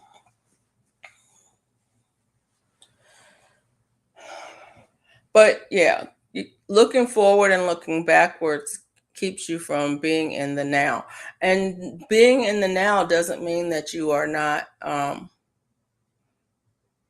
b- uh, forward thinking. And people talk about forward thinking as if it's a good thing. And forward thinking is a good thing, but it's not a good thing if it's anxiety inducing. It's not a good thing if it keeps you from celebrating where you are now. It's not a good thing if it keeps you in a constant state of agitation. So that's just something. My thoughts about some things. Um, Seems like nothing is meaningful. When I was younger, a lot younger, I didn't know what I wanted to do. I'm not one of those people who always knew what they wanted to do, just who knew. I knew when I grow up I want to be this, I want to be that, I want to be that. Things I knew I didn't want to do, I knew what I didn't want to do, but I didn't know what I wanted to do. Um, And a lot of things were easy to me, and people would say, "Oh, you should do this. You're so good at it. Oh, you should do this. You're so good at it. You know, should." And I didn't like those things. I mean, I didn't dislike them. I didn't necessarily like them. It's like they were okay. Maybe I should try this. That's okay. Maybe I should try this. And I would do things and I would do things well. And people would go, "Oh, you should do this. You should do that." I didn't know what I wanted to do. And it took a long time. And to be honest, I don't know that I ever figured out what I wanted to do. I knew that I could do some things. And so I did some things. And I did some things well and I accomplished some things. But even now, at 61 years old, I think about, what do I want? That is the hardest question for me to answer, what I want. I talk to my counselor about it sometimes, and she's like, "Well, tell me one thing that you want to do within the next, by the end of the year." And I'm like, maybe take a nap. Hmm. Maybe read a book. Hmm. And then she'll say something like, "Well, you're doing a lot of things. You're doing this and you're doing this, you're doing YouTube and you're doing social media and you're doing Instagram and you're doing blah blah blah blah blah blah." I'm like, "Yeah, I do." I do, but do I love it? No. Do I do it? Yeah, I do. Do I do all right? I do all right. Yeah. Yeah, that's the one thing that I'm sure I want to do is take a nap. I took a nap today. It was good. It was good. But that's about the one thing that I can be absolutely sure I want to take a nap. I want to have some ice cream and I do want to have some chocolate cake, but not tomorrow. Not tomorrow. And so if your son is like that, just let him try. Try a lot of stuff. Try a lot of stuff and do it as long as he feels good doing it and then move on and do something else. Um, because that in a way that's the way our world is anymore. And that's it's a kind of a sad thing, but it's a true thing. When I was growing up, and in school, they really wanted you to focus in on what you want to do. And I told you you could do everything, and the lie you can be anything you want. You cannot. You can be anything you want within parameters based on your skills and abilities and your income bracket and your social economic, condition. But you can't be anything you want because let me just tell you, if you want to be this, look at the people who are doing this and look at that, look at how they got there. And if you don't fit that category, you're not going to be one of those people. I'm just saying. That's the truth. Um, it is what it is. But anyways, but when I was growing up, it was they wanted you to focus in on what do you want to be, and you were told. I mean, I was told under no uncertain terms that there were certain things that I could do and that there were certain things I couldn't do. Now I didn't believe that because tell me I can't do something, I promise you I'll show you different. You just tell me, go ahead, tell me something that I can't do, and I promise you I'll show you that I can. But that's the kind of person that I was at the time. But I did. I went to school and I picked a curriculum and then I changed my major. Um, and then after I changed my major, I decided that I couldn't change it again because if I did, I would never get out of school. And so I stuck with it and I graduated. Um, and I got a job and I decided that I didn't really want to work at that place where I had the job, but I stuck it out for 37 years. And it's so funny. They asked me to help with some recruitment activities and things like that. I said I can't under with with good conscience really encourage anybody to take a job here. So no, I'll say no to that opportunity. But I mean, it's true. I didn't love my job. I didn't love where I worked. I didn't love what I was doing. I liked what I was doing. I enjoyed what I was doing some of the time, but most of the time it was, means to an end. And you go to work, you do your job, you do a good job of it, and you have a lifestyle. and you support that by your job. And so that's what I did. And then I retired. I like being retired because I don't like doing anything necessarily. I do. I says I'm good at a lot of things, but I don't know if I ever really done what I want to do. I don't even know what I want to do. If I did know what I wanted to do, that would be great because I probably would do that. One thing I think he's stuck is band. I think it's because it makes him feel like he's part of something bigger. Like he's needed band. It is. Then do band. I did that too. I did piano and I did all the things. It's funny. You probably can't name something I didn't take lessons in or do. I mean, I did ballet, jazz, tap, dancing. I did baton. Um, yeah, I was in Girl Scouts. I did band. I played three different instruments. I did um, piano, flute, clarinet. Then I quit band. I did stats for the football team. Yeah, I don't even like football. I don't really know the game that well, but I did stats for the football team. I didn't really do stats for the football team. I kept the books. The players did the stats. They just told me what to write down because I didn't even watch the game. I just hung out in the huddle with the guys, and I was like, "What happened?" Okay, I write that down. What happened? I write that down. So I kind of know what goes on, but yeah, I did that. I did stats for football. I did a whole bunch of different things halfway to Eagle Scout and Boy Scout. Yeah. So it's okay, Gulf Coast Granny. It's okay. That's the other thing. That's the one thing. Oh, hey Lydia, how are you? That's the one thing that I think is most important is that it's okay. He can do a lot of different things. And that's what I was getting at. In this society, uh, when I was growing up, people got a job and they worked the job for 30 years and then they retired. In this society now, kids get a job and they work for 2 years and then they quit. And they go live in their car for a while. They go, hitchhike across Europe or go live in Europe and work a virtual job. And then they come back and then they get another job someplace and they work at that for a year or so and then they quit. I mean, that's just how people do things. They usually have two or three gigs going on at a time. They'll have a full-time job and a couple side gigs going on at the same time.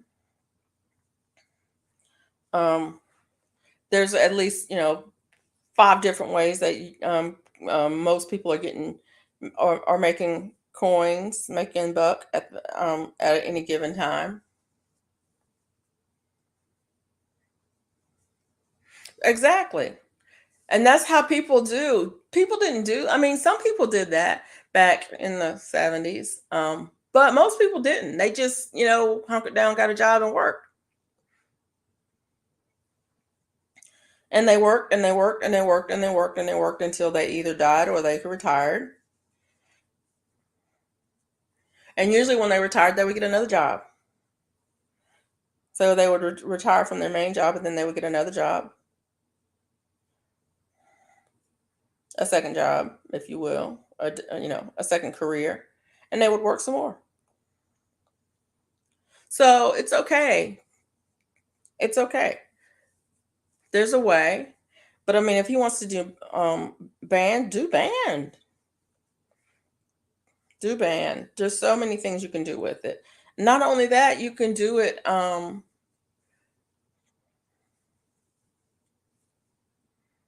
mean, he actually can do,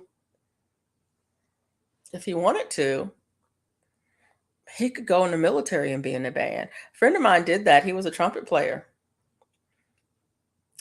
and went to college for a year, messed around. His dad said, I'm not paying for another day of school. You can march yourself down to a recruiter's office and sign up for the military. And he did. And what did he do? He was in the band. I mean, he did something else because, they make you do other things too. But he was good and he was in the band. And he served whatever the minimum you can sign up for. He served that, got out, and he became a band teacher.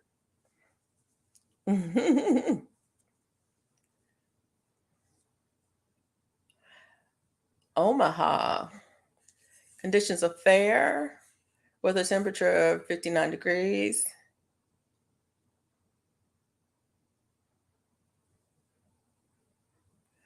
Um, the wind is blowing from the south southeast at 3 miles per hour, and the current humidity is 83%.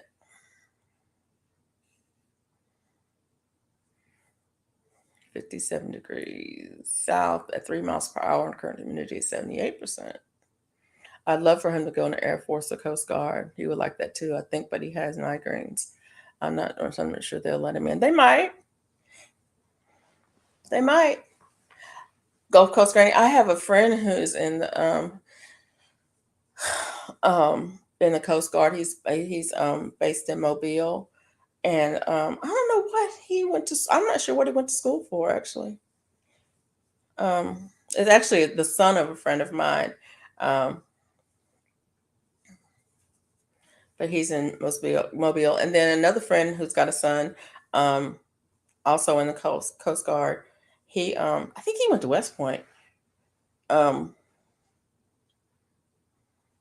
but he ended up going in the Coast Guard, and I'm not sure where he is. He was told he could try when he graduates. Yeah. Has he talked to a recruiter?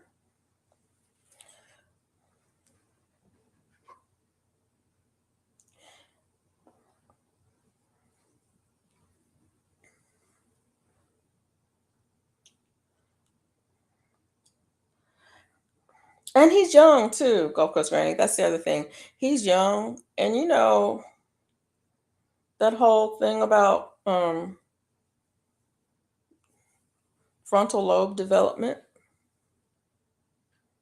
I don't know how real it is, but yeah, he hasn't talked to one yet. There's a 2-year drone program here at the community college that I want him to look into. Oh, that'll be cool. Back, he did a hawk and greens. Need something, not junk today. Yeah. I did a little bit of work with drones when I was working. That was fun. Um, they've got a lot of laws surrounding drone use now, so taking a class is probably a great idea with that because, like I said, there's a lot of laws um, a- and restrictions and stuff. Hey, Pixie Stitch, how are you? Thanks for coming in.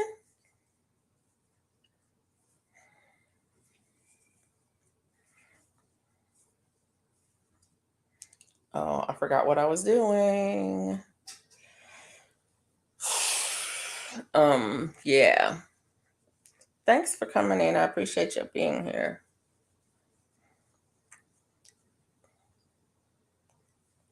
Um, and I'm sorry if I feel like if it sounds like I'm telling you what to do. Gold Coast Granny, I'm not. I'm kind of brainstorming, and that's just the way I brainstorm. Um, lots of ideas come to my mind, and I talk through them. But take any and all that you want, and discard any and all that you don't. And I don't have a I don't have a horse in this race, so or a dog in the show, or whatever the metaphor you want to use. It's about you. GT Junior working on a job or coop. I don't know what he's working on tonight. Usually he doesn't work on Monday nights. He usually works his job on Tuesday nights. Although he did say he was going to be going back to working 7 days a week. I think I don't know. I can't keep up with it. My brain is not. So he's working on the coop. Okay, it's like he usually works on the coop on Monday nights, or should I say Tuesday mornings? No, don't apologize. I'm at a loss right now, and these are great ideas. I mean, I sometimes I know I come off as telling, ordering, or that kind of thing, and I don't mean to. All I'm doing is just, like I said, it's just for me, it's brainstorming, and I don't have any attachment to the ideas. They're just ideas for me. They're just ideas. Um, but I talked in a way that is um, I don't know. Um, you get labeled. I've been labeled over the years as being very demanding or pushy, aggressive, assertive. Basically, it means that people listen to what I say and they find some level of truth in it, and it hurts their feelings, and they don't know what to do with it, so they blame me for saying it, and it's like, and I'm sorry. I'm sorry that you feel that way. I'm sorry. Um, because I definitely didn't mean it that way. All I was doing was brainstorming. And no, I'm not saying that you accused me of it. I'm apologizing because I don't want you to take it the wrong way, and I don't want I don't want to cause any problems at all. I would rather you to know that all I'm doing is brainstorming, and the main message that I want to get to leave here is that it's okay. It's very much okay. Different people are in different places at their lives at this age. We cannot expect everybody to know what they want to do for their entire lives at the ripe old age of 16, 17, 18 years old. You haven't even lived yet. And so it's okay to take your time and figure out what you want to do. Yeah, some people come here knowing. I'm not one of those people that came here knowing. And so I had some decisions to make when I went into school. If I had gotten into the school of my choice in the career field of my choice, I probably would have been a miserable person. But luckily, the odds were or the gods were working in my favor, and I did not get in the school of my choice in the field of my choice. I got into another school in a totally different field, and I ended up being exactly where I was supposed to be at the right time. And I'm gonna go out on a limb and say that your son is going to end up exactly where he's supposed to be at the exact right point in time for him, and it'll work out.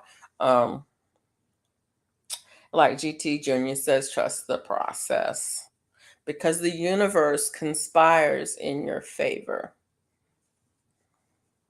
You heard it here first. Those aren't my words. I heard somebody else say them and I liked them, so I borrowed them. I don't remember. I don't remember exactly who said them, but yeah, the universe conspires in your favor. And it does. And you will end up exactly where you're supposed to be. I guess I'm concerned too because I'm going to be 61 when he graduates. I'd like to retire one day. I retired. My son was still in high school,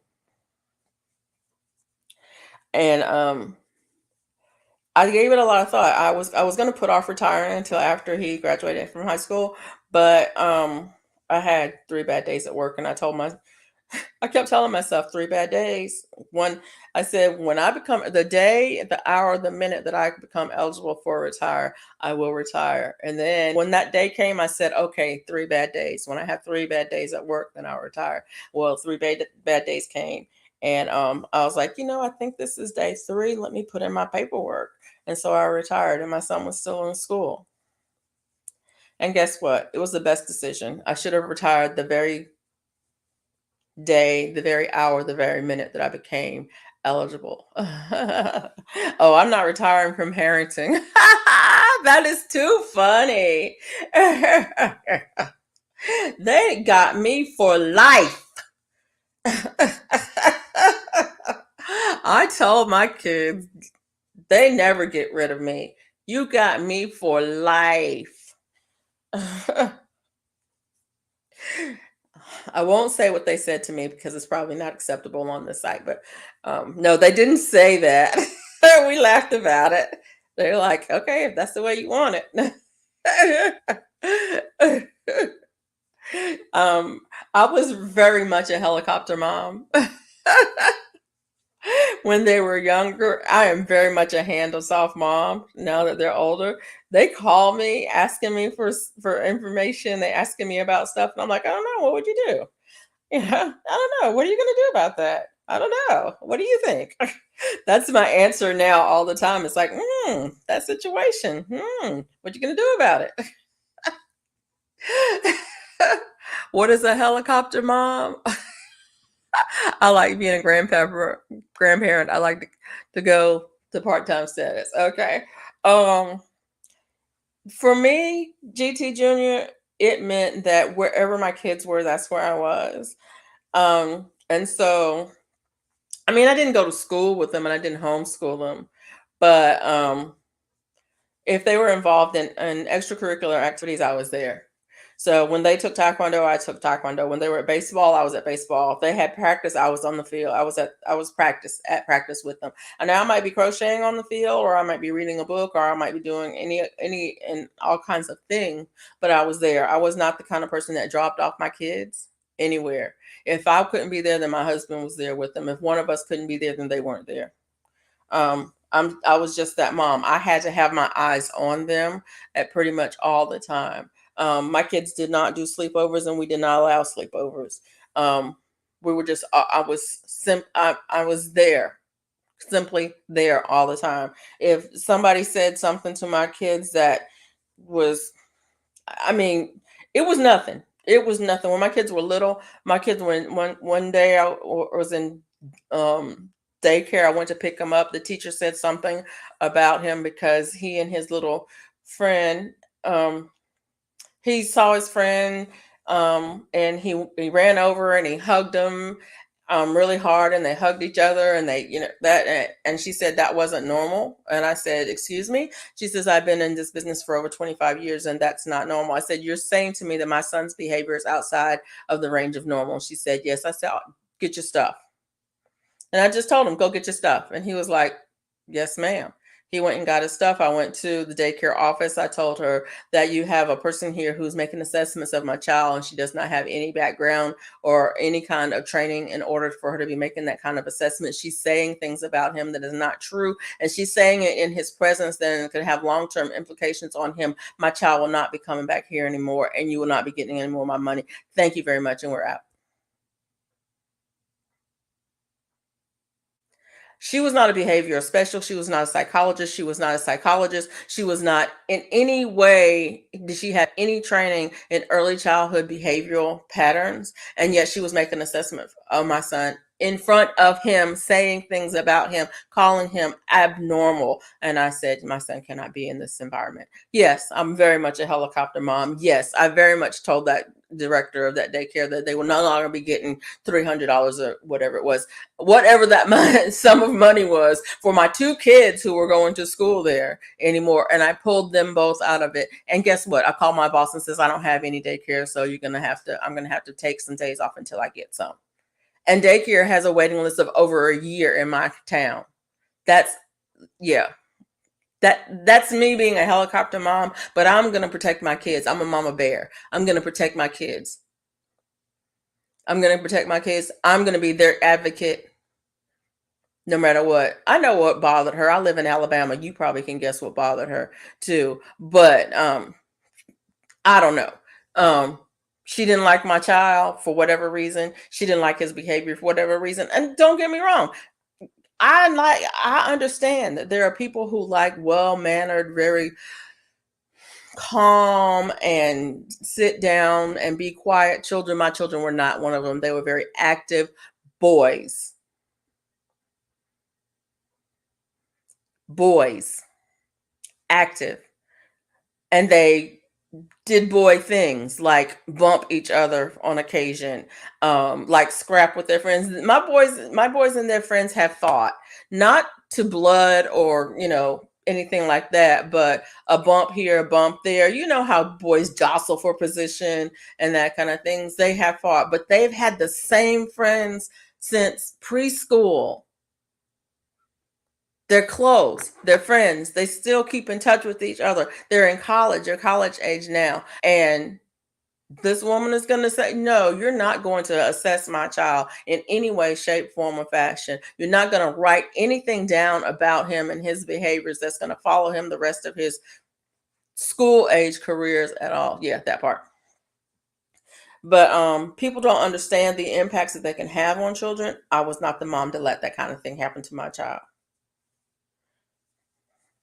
But also, I was the mom that when the principal called me at work, I'm like, "You're calling me at work, and something's going on with my child," and she's like, "Yeah." I'm like, "I'll be right there." I would leave work and go there. They were like, no, no, no, you called me. I'm coming. You called me. I'm coming.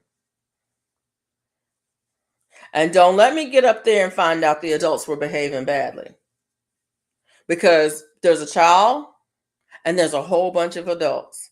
And if y'all can't act like adults, we can have ourselves a little conversation. Can the children go back to the classroom while us adults talk? Because I don't believe in kids and adults' business. Does he owe anybody an apology? Because if he does, if he was was he disrespectful? No, ma'am. Did he say anything out of turn? No, ma'am. Can he go back to the class? Because now we're going to talk. That part. I'm a classic example of the helicopter mom, but I'm not the one that says, oh my gosh, not my child. He's an angel. He not. My boys are not angels. They are boys, and their behavior is boy behavior. If you look it up in the encyclopedia, what boys are and how boys are supposed to be, those are my boys. They were boy behaviors, but they were in the care of adults. I expect adults to act like adults and kids to act like kids. When kids are acting like adults and adults are upset because kids are acting like when kids are acting like kids and the adults are upset because kids are acting like kids, I got an issue with that. And I'm gonna bring it up and I'm gonna tell it to you in your face. I had to tell one principal at the Christian school, you better be glad my husband came with me. Because if my husband wasn't here and I came by myself, then I would be telling you about yourself. You don't know my child. You haven't been here long enough to know my child. If he came in here right now, you would not be able to identify him. Yet, you're making an assessment of my child. You better pray to the God you serve. Because, yeah, I'm sorry. Did you ask? I'm sorry, GT Jr. Yeah. And yes, it is the nature of a child to misbehave on occasion. It's the nature of a child to act like a child. But is it the nature of an adult to act like a child? You're supposed to be grown. You ask what a helicopter mom. That's me. That's what I mean when I say I'm a mama bear and I'm a helicopter mom. Wherever my kids are, I'm there. Don't expect to see my children and not see me. And my kids would tell the teacher and the principal and the coaches, don't don't call my mom. Don't call my mom, call my dad. Because he's protective. He is, and he's a great dad. But but he's not gonna go off on the people like I am. And he's not gonna do like I'm gonna tell him, don't talk to me. Where's my child? That's all I'm gonna say. Don't talk to me. Where's my child? I came to pick him up. You can deal with my husband. You can deal with your supervisors, your administrators. I need my child. Uh, produce my child. Poppy is a level-headed person. Parent here too. Yes, that part. That part. Yeah, my husband was the level-headed one. He was the one. The reason when I'm not. I am not. I am not. I am the advocate for my child. That part. I'm there to advocate for my child. And don't come up with me that I've got 20 kids. I got 2. You got 20, I got 2. And I'm not here about them 20. I'm here about mine. And this is what about mine. So that's me. I'm serious. That is me. And the funny thing about it is that's the only thing that I feel that way about is my kids. On any given day, you really can't ruffle my feathers much about most things except my kids. Now I claim a lot of kids. I ain't gonna lie. I have my 2 that were raised in the household with me. And then I have my other two that were not raised in the household with me. And then I have my other three, my nieces and nephew, that, and then I have their kids and I have their kids. So I mean, I kind of I'm kind of a collector of kids. Since I was raised feral, just be home by streetlights. Yeah. See, Mike, I was raised in a village. I was home. Wherever I was home. Um, but yeah, we did have Don't Let Dark Catch You, but wherever I was home. I'm trying to see. 1, 2, 3. Okay. Um, a collect. I am. Well, okay. First of all, my kids are adopted. The two that were raised here in this household are adopted, and so they give them to you. You fill out the paperwork and you go jump through some hoops, and they just give them to you. Of course, I'm going to collect them. They needed me, right? And then I start claiming people. I just start claiming kids. It's like my friend. I was like, "Can't you let my hey Auntie Ellen?" I was like, "Can't you let my goddaughter come and stay with me?" She says, "No, because if I let her stay with her, you're not gonna give her back." She's like, "I know you're a collector. I'm not gonna let her stay. I'll bring her down." But so yeah, I'm a collector. I do collect children. It's legal. There's nothing wrong with it. They needed me.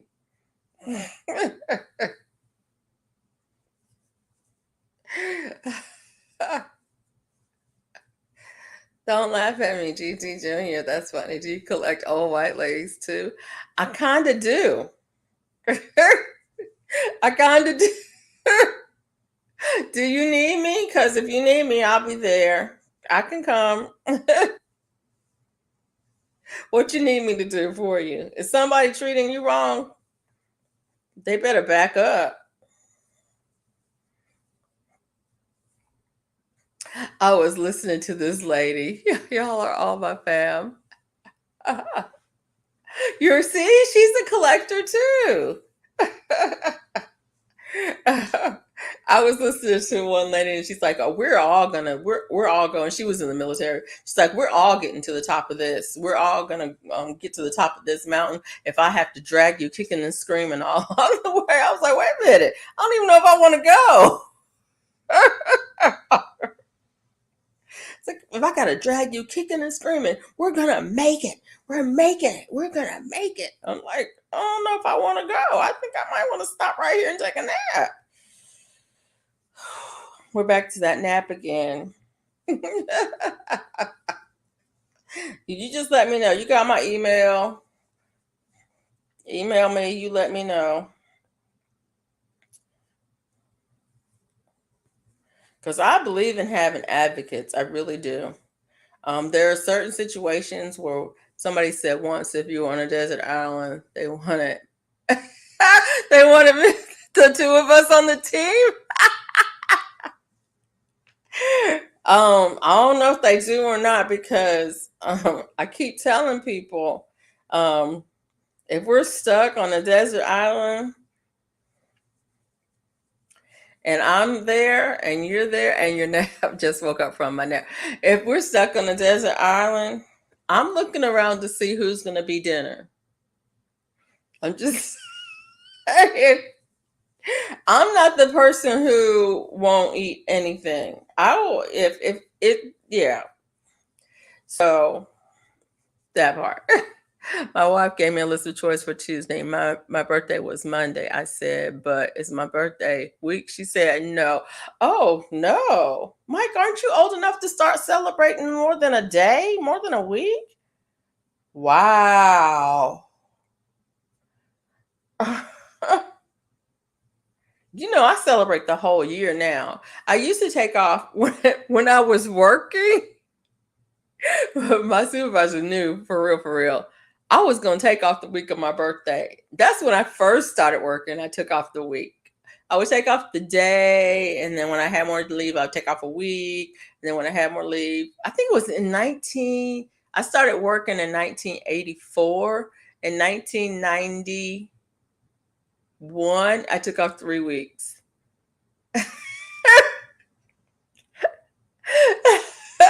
For my birthday. They're like, what? I'm like, it's a holiday. Didn't you know? Yeah. It's kind of like Christmas. Don't you get 3 weeks off or something? Okay, I didn't take off all of the time for the major holidays, but for my birthday, yeah.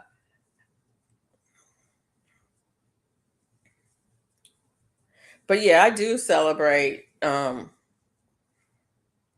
at least the whole month for my birthday. Um, Sometimes 3 months. I start celebrating.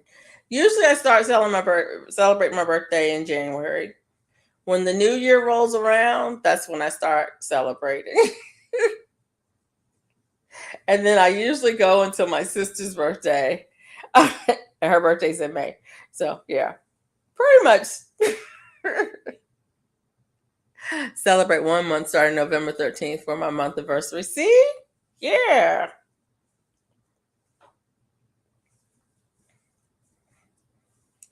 And I try to do something big for my birthday if I can. 1, 2, 3. Oh, Auntie Ellen, you want to see what I'm working on? Uh, uh, it's coming along. It's coming along. Um,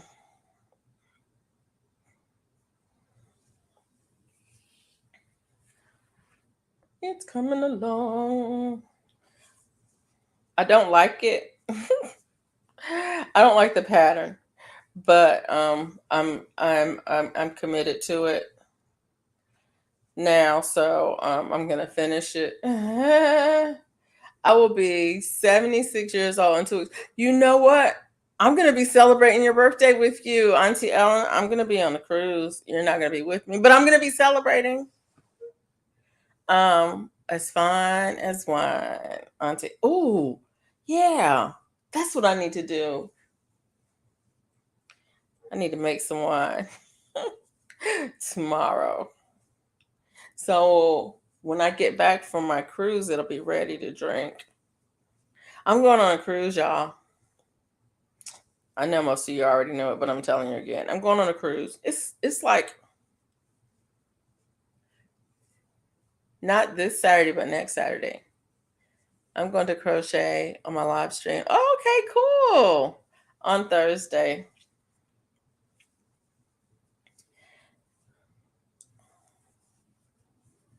Happy early birthday. I need to put you on my phone. Auntie Ellen, I need to put you on my phone so I can remember. Um, I should remember that date anyway. Well, you're close. November the 13th.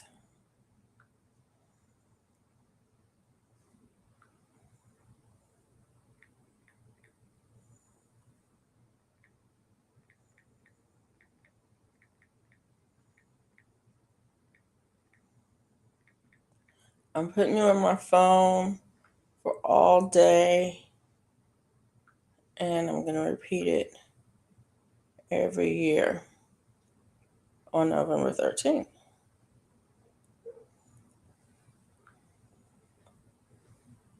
Save. Yeah, now you're in my phone. Oh my goodness. Can y'all hold it down for just a second? I need to go get Bella. She's not barking so much as whining. Oof.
You okay? Did you have fun outside? What are you looking for? There's no food. Do you think there's food over here?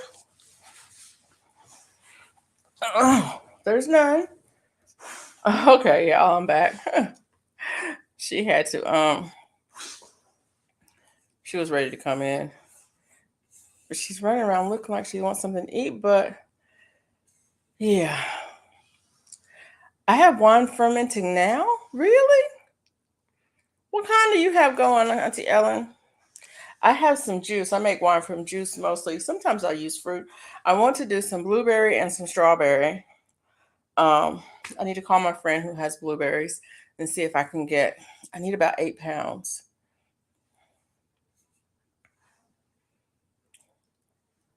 The fig lady, yeah. I got lots of figs this year, and I didn't do any preserves or jam or anything this year. I've just been eating them. Normally, I will either dehydrate some or whatever, but me and Bella just been eating them every day. I need to edit videos done this week, but I'm getting lazy. But I'm lazy. I got some videos I need to edit too. Give Bella a treat. Nope, she's not getting a treat. She had a treat before she went out. I've got hundreds of hours of squirrels I need to edit. You and those squirrels. Tea wine and grape juice wine. Tea wine. I've never made tea wine. Auntie Ellen, tell me more. I do have some white grape cherry juice, I think, that I bought not long ago, a little while ago, actually, that I wanted to make into some wine. So I might do that tomorrow. Um, go ahead and put that in a primary fermenter and get it started. Um, and then I need to call my friend about some blueberries. Ooh, T1. I've heard of T1, but I've never made T1 um before. And actually I need to get some tea bags. I do like to put some tea um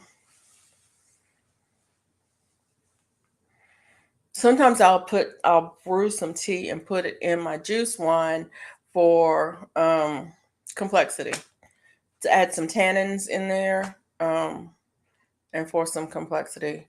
I'm making my making my hat goes. Oh, okay. I have lots and lots of video. I bought this thing um, to get to back up all of my stuff on my phone. I don't use the cloud. I probably should use a cloud, but I don't use the cloud for backup. I back up. I have a hard drive that I back up my computer to, but um, I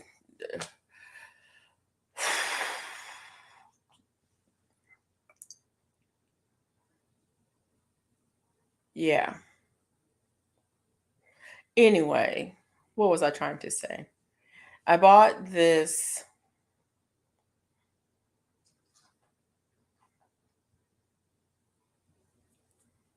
I bought this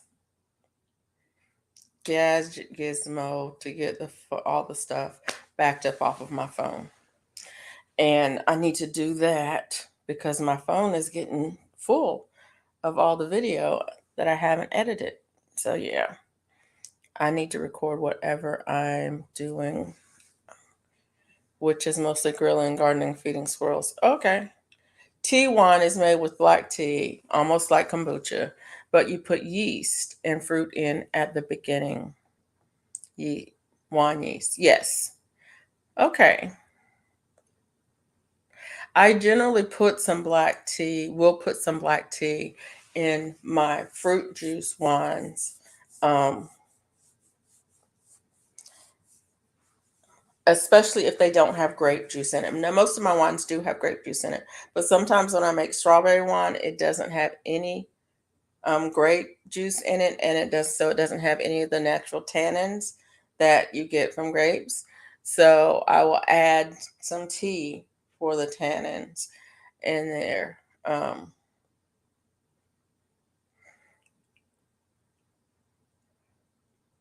And I don't know that I have any tea um, that I can use for that. Mm, I have to think about that, but it doesn't matter.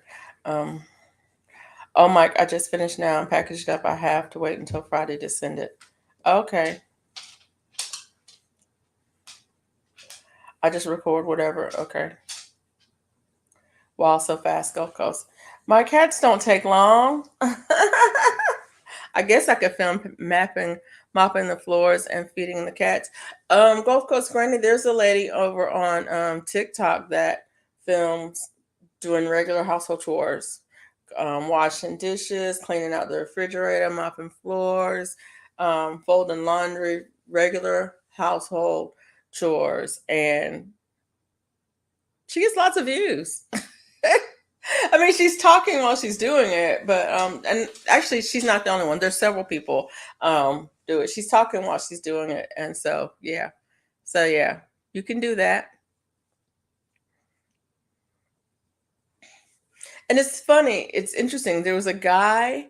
I saw a video of this guy in Britain who was. I need to send you a link to hers. You might not be embarrassed. I mean, she does keep a house better than I do. So there's that. That's why you guys see this one spot, because this one spot stays the same. That's all you see, this one spot. But there's a guy washing dishes in Britain, and I think he was talking about something while he was washing the dishes, but everybody was fascinated with the fact that he doesn't rinse his dishes. And I was like, that's a thing? Not rinsing your dishes? How can you wash your dishes and not rinse them? Do you eat soap? But I didn't type it in. People typed in those comments, and I was like, oh, I just was like, okay, you do you, boo. I ain't gonna eat at your house, but you do you, boo. That part. Hey, Auntie Ellen, sorry I stepped away for a moment. No problem. Yeah, yeah. And so you're right. People probably would evidently soap doesn't make him sick, or maybe he's not using soap to wash. I don't understand, because the man was washing the dishes. He would wash the dish, right, and then he would dip it back in the soapy dishwater, and then he would put it over in a thing to drain. I'm like, oh. Same, Gulf Coast Granny. I wash them and I then rinse them, and then I load them into the dishwasher. My dishwasher is just a high price dish drainer. But I rinse them in as hot as water as I can stand. And I think it's partially because when I grew up, we had electricity and running water in our house, but a lot of my relatives didn't. So if I was at their houses and you washed dishes, you would wash the dishes and then you would stack them into the sink. And then you would fill up a kettle with water that you had to go to the well to get, right? You fill up the kettle with water and you would boil the water, and then you would sterilize your dishes. After you wash them, you would sterilize them by rinsing them with boiling hot water in the sink. You would rinse them after they were washed. And then you had to dry them and put them away. That was the process. So rinsing the dishes, that step, rinsing them with super hot water, was always part of them. No, I wash mine, Gulf Coast Granny. Then I rinse them. Then I stack them in the dishwasher because I don't like to use yeah, that part. And then when they dry, I put them in the dishes. My grandma washed her dishes the old way, old school way. Yeah, you had to with the kettle, you had to have the boiling hot water to rinse them with. That part. And I mean, when you made your dishwater with boiling hot water, and you had them in there. And you didn't add you add only enough cold water to it that you could handle it. I mean, it was hot, hot, hot. You washed them with as hot of water as you could stand, and then you sterilized them. Um, that part. But that was just the way we wash dishes. But anyway, like I was saying, there was this video that I saw that this guy from Britain and he didn't rinse his dishes, and people, oh my God, there was hundreds of comments on the videos of this guy not rinsing his dishes. And it's like he was like, I didn't know you were supposed to. I guess I was taught the wrong way to do it. I've never gotten sick from doing it this way. I've always done it that way.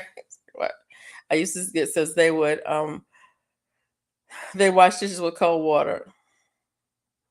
You can't clean dishes in cold water.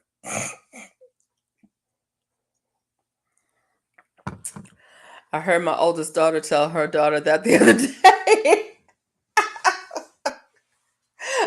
I think when I was really young, my mom made the dishwater. When I was learning how to wash dishes, my mom made the dishwater. It was always hot. It was hot, hot, hot for me. And I was like, too hot. Can you add some cold to it? Too hot. And mom was like, no, wash those dishes. And you were like, trying to wash the dishes with the hot, hot water. That is so funny. I just remember washing dishes. Um, and let me think. Hmm. Yeah. But yeah, you could make videos washing dishes. You can make videos folding laundry. Folding laundry would be really interesting because there are people who are really good at it. They're very efficient at folding things. I'm not. I mean, I can fold things. I can fold things neatly and stack them nicely, but I'm not efficient at it. I'm not one of those people who can do that and do a t-shirt like that thing. I can't do that. Um, I've seen the video, I've watched it, I've done it with the video, but I can never remember how to do it otherwise. But it's that kind of thing. But yeah, you could do videos of that. I would never do that because, first of all, I don't like cleaning. I know how to clean. I was taught how to clean, but I don't like cleaning. And having to set up the video to do it would make me like it even less. So that would probably make me less inclined to do it. Um, so I'm not inclined to do it anyway.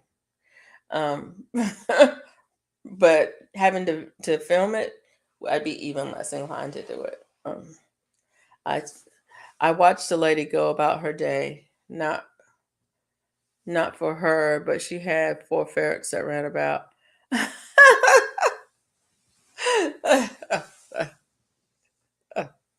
That's funny.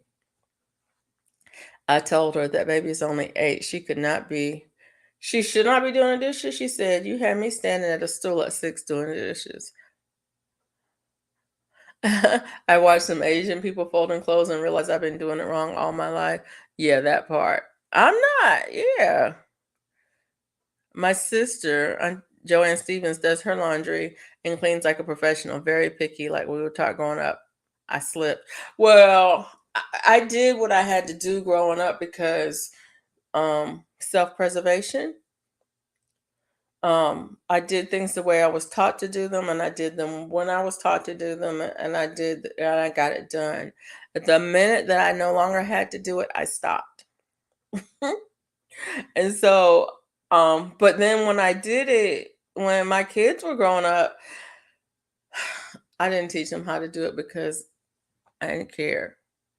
And now they don't know how because I didn't pass those skills on. I'm such a bad mom. Okay, I'm over it. Um, yeah. My kids know how to load.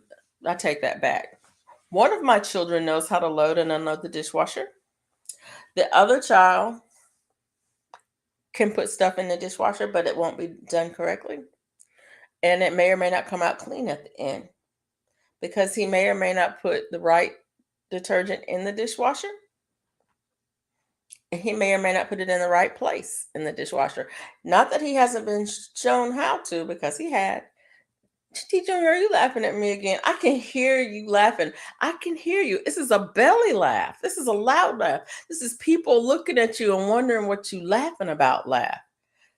That ain't right, man. That ain't right. I'm just saying. That ain't right. Um, but I have to admit, my kids are very different. The two are very different and they have very different strengths. And so the one who can do the dishes can also clean. He's the best cleaner in this household. In fact, he's the only one. He's so funny. I remember he says, I don't understand why you guys have such a hard time cleaning this house. When I was 9 years old, I decided I wanted my room clean, and it's been cleaned ever since. That was true. Those were facts. Yes, they were. Ghosts aren't for me. You and Mike are going to jump on this bandwagon too. My daughter is a perfectionist. My son doesn't give a rat's that part. That part. So one of my sons is that person who makes a decision and does it and has the skills to follow through. My other son is more like me. He should be. He's born on the same day. We had the same birthday. And those who know me know what it is. Do not put it in the chat. Um, but he's more like me and he knows how. He has the skills to do it, just not inclined most days to do it. When he does get inclined to do things, he does them and he does them really well. The things that he is inclined to do on those days that he's so inclined. And I'm okay with that because he don't live here. When he lives here, he does what he has to do when he's told to do it for self-preservation. Same as I did when I lived in my mom's house, but he doesn't live here. I don't fold clothes. I hang them right out of the dryer, but I do fold under clothes and socks, which I'm function. Yes, there's only one way to fold under things is the way that I do it. And there's only one way to fold socks, which is the way that I do it. And there's only one way to put them in the drawer, which is the way that I do it. And if you do it otherwise, don't expect me to ever find anything for you.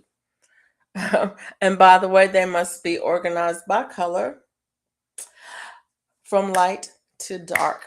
Thank you very much, because that's how you organize a closet. But you didn't learn it here. See, Gulf Coast Granny, are we the same? I'm a planner. Things have to be in order, or they have to be in ordered chaos. And on any given day, order or ordered chaos is me. My cousin used to tease me all the time. She was like, your room is always a mess. You can never find anything in your room. I'm like, I know where everything is in my room. You can never find anything in your room. That's a you problem. She would come in and deliberately move things around in my room. So, because she thought I didn't know where things were, and I would come in and go, someone's been in my room and they moved this and they moved that, because it's ordered chaos. I know where everything is. It may look like chaos to you, but I know where it is. Don't mess with my stuff, because then I'll never find it. It's still chaos. Are we the same person, Charlotte? I think we're the same person. I do fold some clothes, but most of my clothes I hang. I don't like folding clothes. So most things I hang up. I like them hung, and I will hang them up straight out of the dryer. Same. My closets are organized by color. Thank you. Dressers and drawers are folded properly, but stuffed to. They were folded, but they're stuffed. My underthings have to be folded, and they're put in rows. They're in rows. And so I want to be able to reach to the left and pick up, a color, or to the right and pick up a color. So I know where things are. When I walk in the closet, I want to be able to reach like here and here. and know I have a match set without having to look at it, because in the morning I don't wake up. When I get up to go, when I was working, I wore uniforms, and so I would reach in my closet and I would pick a shirt from here and a pair of pants from there, and I know that they would match because it was a uniform, and that's where I put them. The shirts were there, the pants were there. I could go in, I could reach, I get pants and shirt for a uniform, and I'm good. I don't have to wake up, I don't have to open my eyes. Everything is right. If someone hangs up my stuff and I don't do it, and they're not hung on the right side with the right, facing the right way, they have to face the right way. Um, then I will put it on wrong because I take it off the hanger and I put it on. If it was on the wrong side, then I put it on the wrong side. If it was turned the wrong way, then I put it on the wrong way. I take it off the hanger and I put it on. And I've gotten halfway to work and realized that my shirt is on upside down. I mean, wrong side out and backwards. And I'm like, who hung that up? Because I know it wasn't me. Oh my God. This. Oh, okay, let's see. When this band of bozos touch my stuff, I get crazy. I still have the Hollywood, don't touch my stuff. Exactly. Exactly. Hey, Bone Tired. Hot Flash woke me up and we're headed to, oh, Mahogany Bay and Roatan. Okay. You guys are on the Spirit, aren't you? How is it? How is it? Oh, I gotta go in and pay for. I need to check in. It's 2 weeks. I need to check in, and I need to pay for my internet, and I need to get some water for my cabin. I need to do that like right away. I've been told I'm difficult lady to live with. I have too many expectations. I don't expect you to do anything. Just don't touch my stuff. That's the only thing. I hope you're enjoying your cruise. Yep, the ship is great, but the ride, oh, it's rocky. I heard um, there was something brewing, that there was a storm brewing somewhere. So are you guys getting any effects from that? I don't mind the rocky ride. I'm gonna tell you the absolute truth. When we were on the Glory and it was, when there was waves in the pool, I enjoyed it. I really liked it. Didn't mind it one bit. I was sitting on my balcony, rocking and rolling, rocking and rolling. It was cool. Oh my gosh, I already canceled my Belize excursion. Stormy down here. Okay. Well, I hope you guys are safe. And I hope that you, Nathan in the Gulf. I hope you are Nathan in the Gulf. Oh, it's not as bad it was that night on the It's not as bad as it was. I I took my phone, and I was walking around on the ship, and I was taking pictures and videos of stuff, and then I was sitting on the on balcony, and I was like this.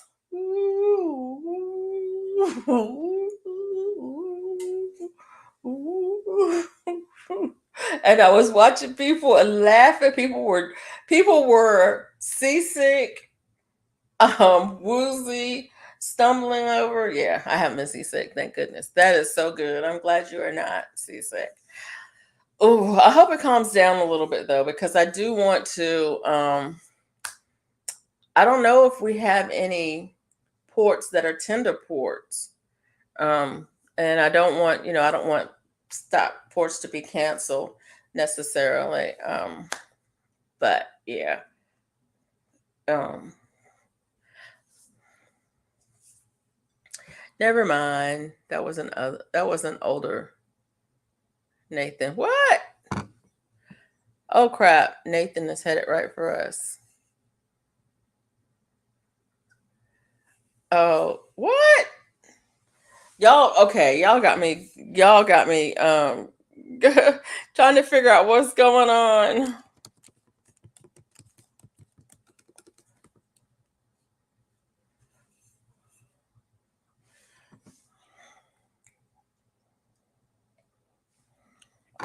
I haven't looked at the 10-day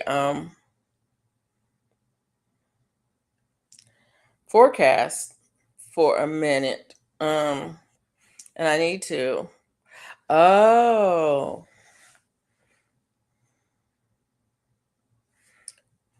okay.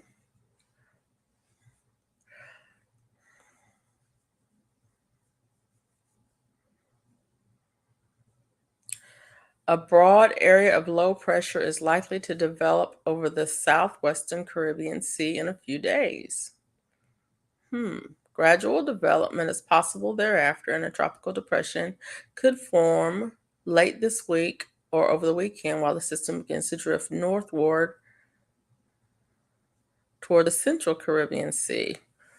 Oh, okay.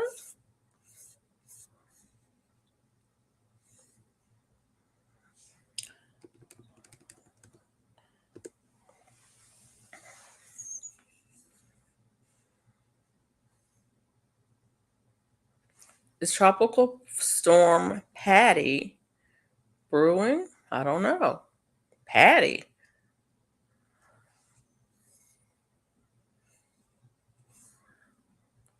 Wow. Anyways, what do we got?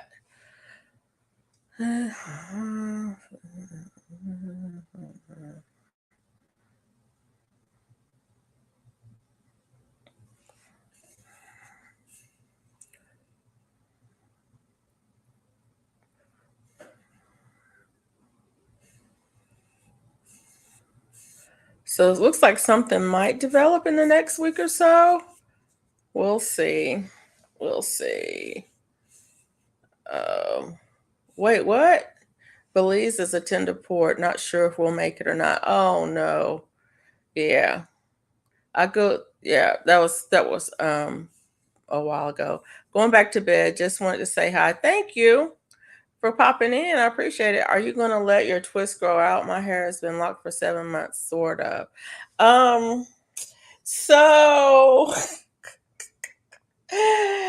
I did coils, finger coils on my hair, and the front kept coming out. So then I took them out and I did two strand twist in the front, but the back is still finger coil. And I need to either decide what I'm going to do with it right away and or not. It's still the ones in the back are tightening. They're getting tighter, Auntie Ellen. I think I'm going to take it down. And but I need to. I'm gonna have to deep condition and detangle it before I wash it because the ones in the back are they're tightening. But I'm not going to let them stay in because it's two different things. They're single finger coils in the back and they're two strand twist in the front. But that's the problem with my hair. I have two very different textures. The front is straighter and it will not hold the coils, which I love. In the back, I love these coils. And to be honest, I should leave it in. But yeah, that part. I don't know what I'm going to do. I've been thinking about locking it up. I don't care to do it because it's so thin in the top. It's very thin in the top. Um, and so they have to be a good bit bigger than the size that I want them to be. But I'd like to get the micro, not the micro, but the smaller locks. I was thinking about letting Lydia do it for me because she does the sister locks. So I don't know. I'm rambling. I do a lot of that. I'm in no mood for a stinking hurricane. I am in no mood for a stinking hurricane either, especially since I'm going on a cruise and I want to at least get off the ship in port. Even if I don't do an excursion, I want to at least be able to get off. And in some of the ports, they will skip altogether if the weather is bad, and I don't want to do that. And they'll reroute you, and you'll have more days at sea, which I love. So I mean, I'm not complaining about days at sea, but um, I'm not complaining at all because I'm going on a cruise. Yeah, I'm going on a cruise. Um, Bella came in. She laid down. She almost sleep. So yeah, Auntie Ellen, to answer your question, no, I'm not gonna let it stay. I'm not gonna let it grow. You said you're about 7 months in. I did about 6 months of braid locks years ago, and it just got to the point that I was, yeah, that part. I don't know. So I don't know. Not this time, not this set. Although they are looking decent. Um, just yeah, that part. I'm happy with them because I haven't had to do my hair in however many days it's been. I get up in the morning and I wet my hands and I do this a couple of times with wet hands and everything lays down, and there you go. See, with wet, and it just everything lays down and I'm good to go. Um and then I'll spritz it with my aloe and peppermint. Um,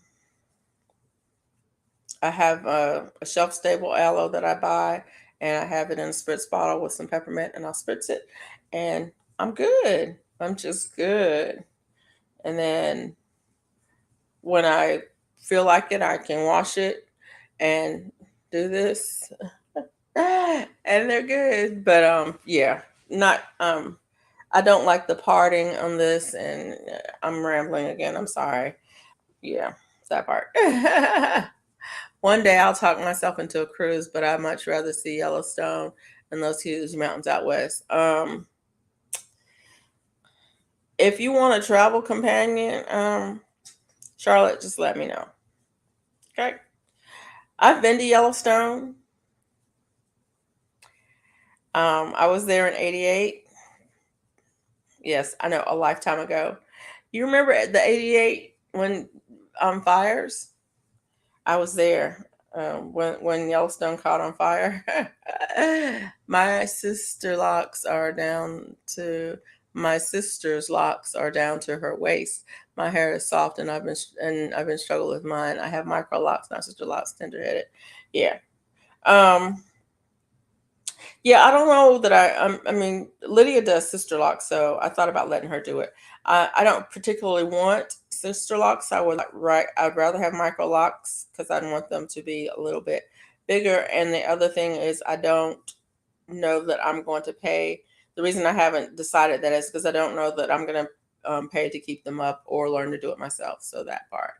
Um, yeah, let me know if you want a travel companion because there's a couple places that I want to go. I've been to Yellowstone. I was there when Yellowstone burned back in '88, and I spent 30 days. I spent 30 days, 29 days in West Yellowstone, Montana, more or less. That was my main the point that I was in. That's where I flew into. And I was there, so it was nice. You do remember that, yeah. I had such a good time there, but that was a whole different thing. Um, and I was back in Montana in I don't remember, and it was in the 2000s. Can't remember what year exactly it was, but if you remember, you may not remember when they did the roadless the national roadless rule. You may not remember that because if you're not part of it. But I worked on that EIS environmental impact statement, and so we went out to Hamilton, Montana, on a detail. We worked on the comments. That was fun. That was interesting. I had a blast. Um, I was in Hamilton, um, Montana. Is beautiful, beautiful country. There's a famous overlook that's right outside of Hamilton that you've seen a million times. There's pictures, there's posters, and there's if you ever seen if there's been commercials done from that spot where you would go and look. Well, we went and we walked that trail and we stood in that overlook, and I may have pictures of it someplace, but it's on film because it was before digital cameras were as big as they are now. And that was really nice. And then after my work was done there, I rented a car um, and drove up to Glacier National Park um, and spent a few days in Glacier National Park. That was really nice. And that's when I went to Canada. I went to the park on both the US side and the Canadian side. Um, so that was kind of cool. That was a really interesting experience when I left the United States. I'm trying to think if I had a passport with if I had I think I had my passport with me. I had a passport. I don't know if I had it with me or not, but I think I did have my passport with me because I'm always an overabundance of caution. Is That's my personality. Um, so, but when I went out of the states into Canada, they stopped me at the border. I was in a rental car, and they made me pull over and park, and I did. They came out with the mirrors and they searched underneath the car. They searched inside the car. They looked in all the compartments in the trunk of the car. They took me into a building. They asked me a bunch of questions. They pulled up a computer and typed in a bunch of stuff. And on and on and on. And eventually they said, "Oh, okay, you can go." And I left and I went into Canada. I don't remember what town I went into in Canada. I don't remember much about that because I was at that point I was traumatized. Um, and I went and I got me some ice cream because I was traumatized. Um, and I ate my ice cream, and then I came back. When I got back to the United States, I got to the border. I was prepared to be stopped and interrogated like I had been going into Canada, and they didn't even stop me, they just waved. And I came on into the States. I was like, that was so weird. Yeah, that's my story. Let's see. I'd like to camp out there, but I'm petrified of bears, so I'll probably stay in a hotel. So I did something that was totally unlike me. I am a planner. I plan every little minute of the itinerary out. Then I don't follow it, but I have to have the plan in order to make things work. And but when I went to Glacier, I didn't plan it. I gave myself I asked my friend I asked a friend who used to work out there, and he was like, well, this time of the year there's going to be there'll be plenty of places to stay. It's not, there's not going to there're going to be vacancies everywhere, so you really don't have to. So, just do what you did. And so what I would do is I would get up in the morning and I would drive in the park and, around the park and see things, and I'd find places where I wanted to get off and take pictures and do stuff. And then about 1 o'clock, I would go and find a restaurant. I find myself something to eat. And when I was there, I would look at where I was and pick a location to spend the night. And then I would drive to that location and get a room that same day, no reservation or nothing, get a room and stay the night. And then the morning I get up and do the same thing again. It was terrifying.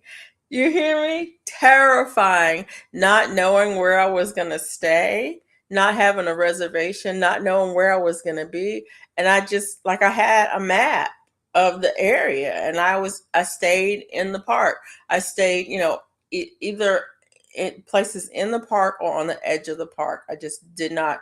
He said, just stay near the park and you'll be fine. Yes, I am taking my tote with me on the cruise.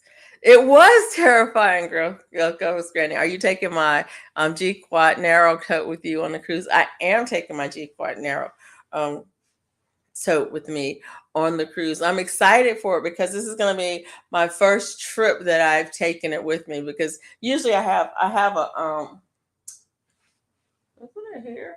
I have this Carhartt backpack. Um, Actually, I have two of these. It's something that I got from when I was working. But I have this Carhartt backpack that is my go-to travel bag.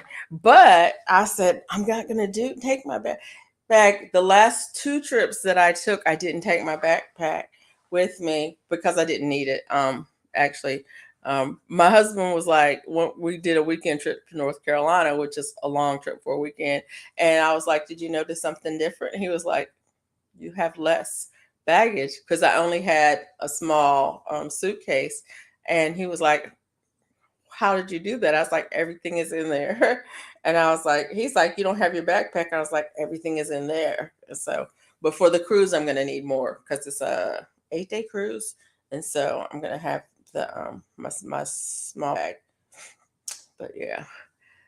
Gulf Coast Granny says it sounds. It was.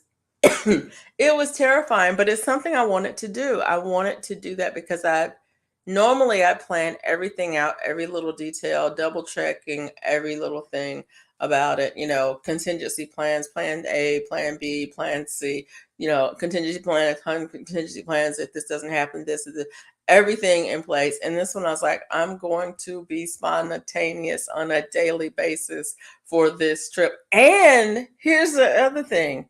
I was by myself because it was a work trip.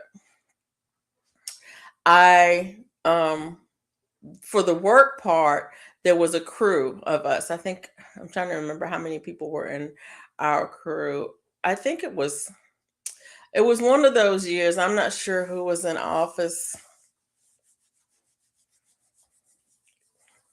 I'm not sure who was in office. I think it was a Bush year.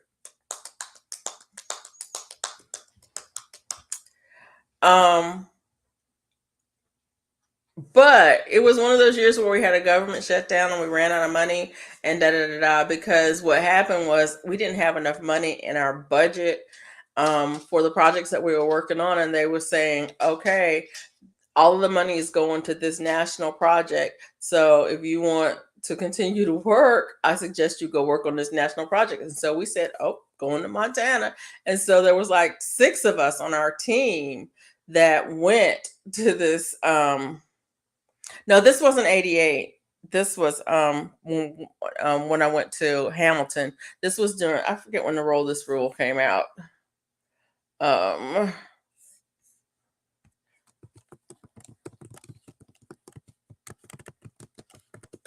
um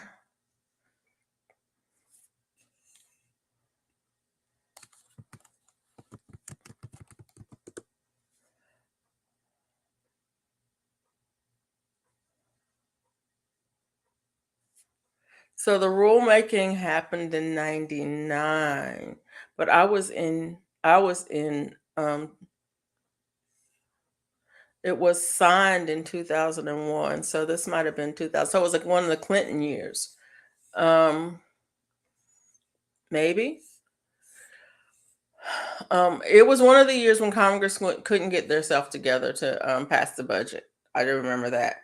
Yeah, so it was in so it was 2000 maybe. Um I'm trying to think.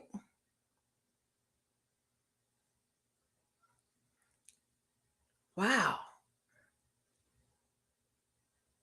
that's pretty bad.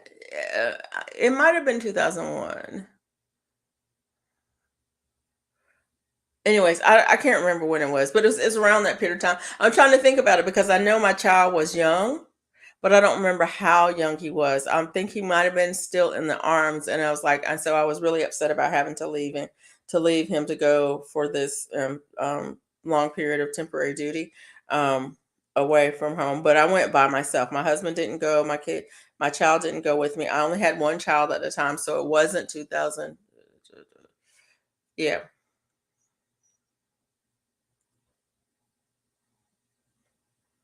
So yeah, it had to be either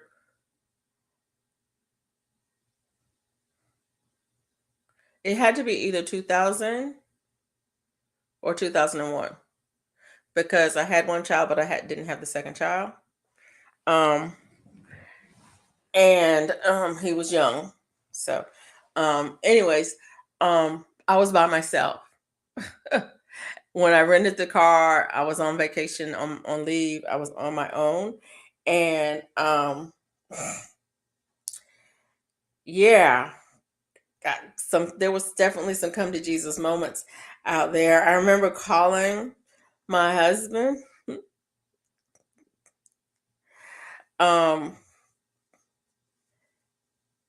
because I was having a moment of a little bit of a panic attack on this highway because it was there was no guardrails and it was so high. Um and I have this thing about heights. I don't have it's not really a fear of heights, it's a fear of no guardrails. As long as there's guardrails, I'm fine, but there was no guardrails. And there was no guardrails and I couldn't pull over because I was freaking out. And so all I was like, just breathe and hold it in the road. Just breathe and hold it in the road. I'm driving. I'm driving this rental car and I'm telling myself just breathe and hold it in the road. And when I finally get to a point where it kind of levels out and it's kind of more like plains again, um, I got to a point where there was a like an overlook and I could pull over, and I had a cell signal and I was like calling my husband. He was like, "What's wrong? What's wrong? What's wrong?" And I'm like, "There's no guardrails and I can't breathe."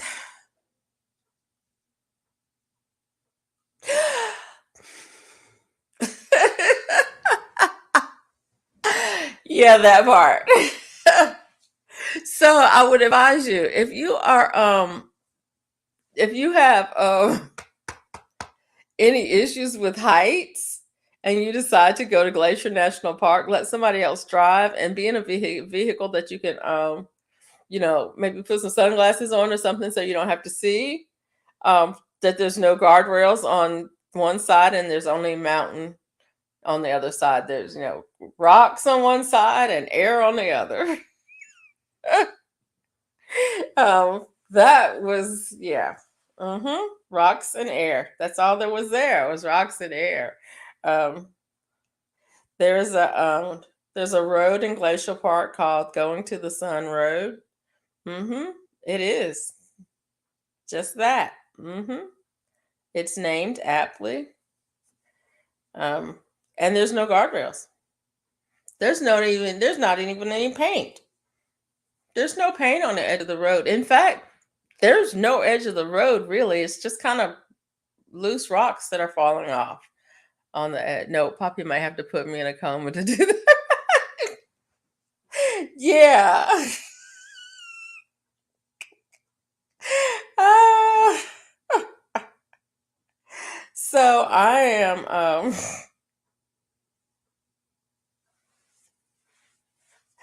yeah. It is what it is. I'm you know what? I enjoyed myself. I had a good trip. It was worth it. It was a great experience. It was terrifying in a lot of ways, but it was a great experience and all of that.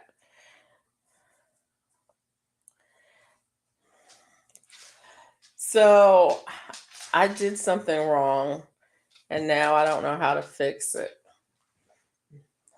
Um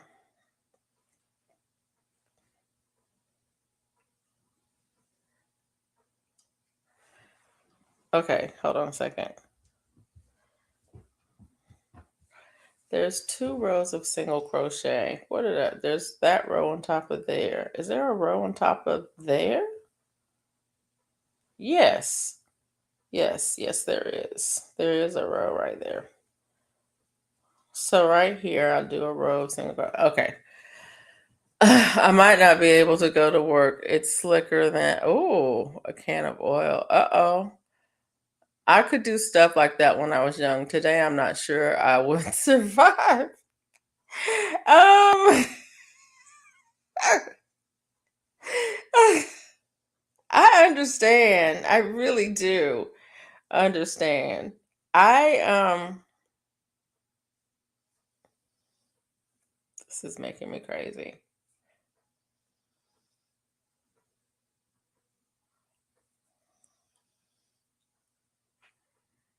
Mhm, mhm, mhm. Um,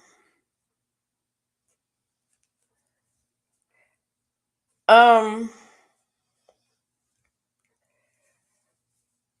I didn't always have the fear of no guardrails. I'm really teasing when I say that. It really is a fear of height. I've always had a fear of height, but it's an irrational fear of height. It's a phobia. It's not a fear because um a fear would be um rational. This is irrational. I have no clue how he knows that.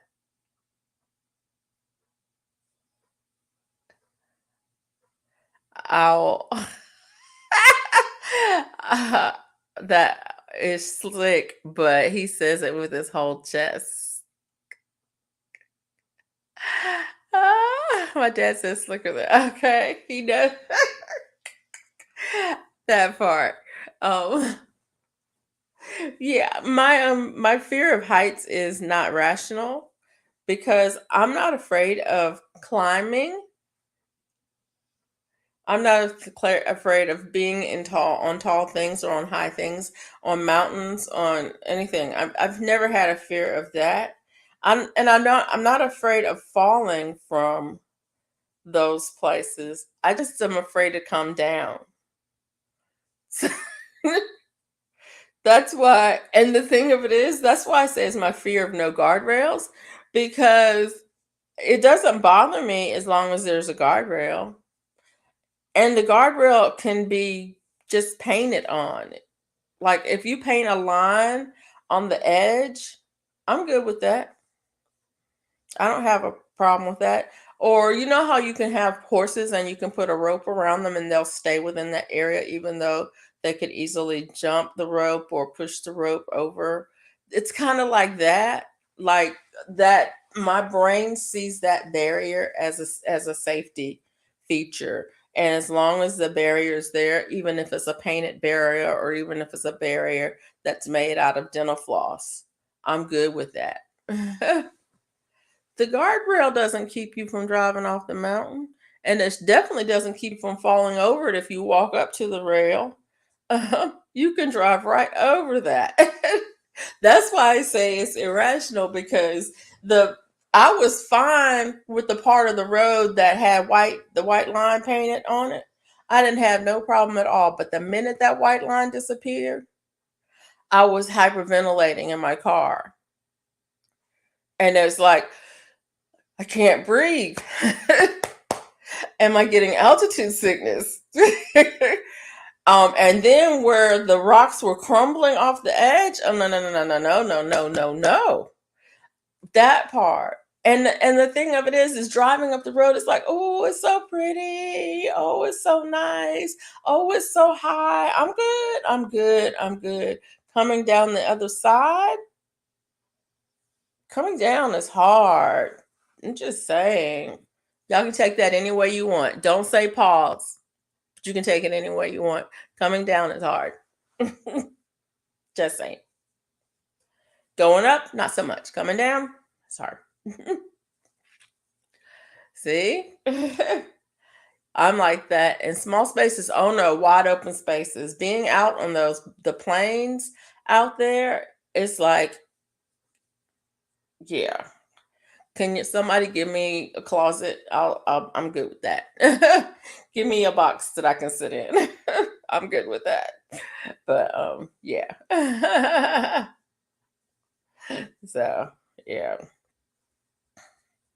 But anyways, Montana is beautiful. It's absolutely gorgeous. Um, I don't know I don't know what stitch I'm supposed to use here. Oh, I think I'm supposed to do 4 stitches here. And 1, 2, 3.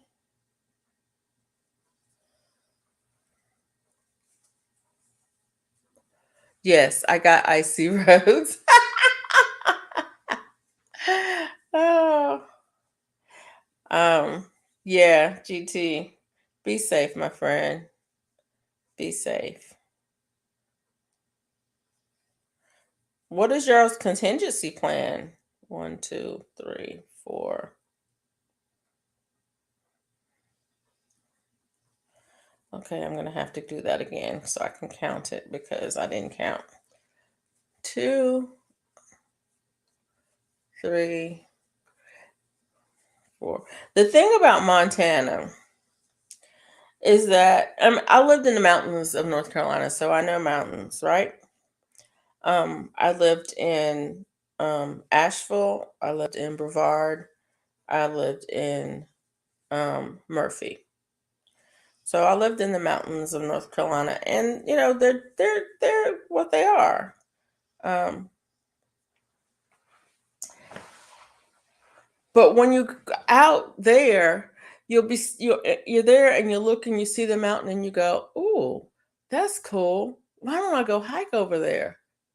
3 days later, it's still the same distance away from you. Okay, not 3 days later, but 5 hours later, for real, and I'm not exaggerating at all. The valleys that are really, really wide, and it doesn't seem like it's that big. And the mountains are huge and they seem huge, but because they're so big, they seem like they're closer than they are. And so you think you can walk over to it, you can hike over to it, but you can walk and walk and walk and walk and walk and walk and walk, and you don't feel like you're any closer because it's really a long ways away. Um, it's like here I can look down the highway. Like if you go some places, like when you're down on the coast and you can where you can see long distances and you can judge, you know, a couple miles down the road, you can judge that and say, oh, that's how far it is. Out there, you look and you think it's a couple of miles, but a couple, it's, yeah, maybe hundreds of miles. It's a lot. Um, be safe. If it's bad, stay home. There you go, planning again.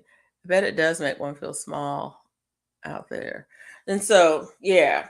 Um, but that's the way it is out there. The mountains are so big and they're so majestic and they're beautiful out there, and you think that they're close, you think you can reach out and touch them, but they're way much further away than you think they are.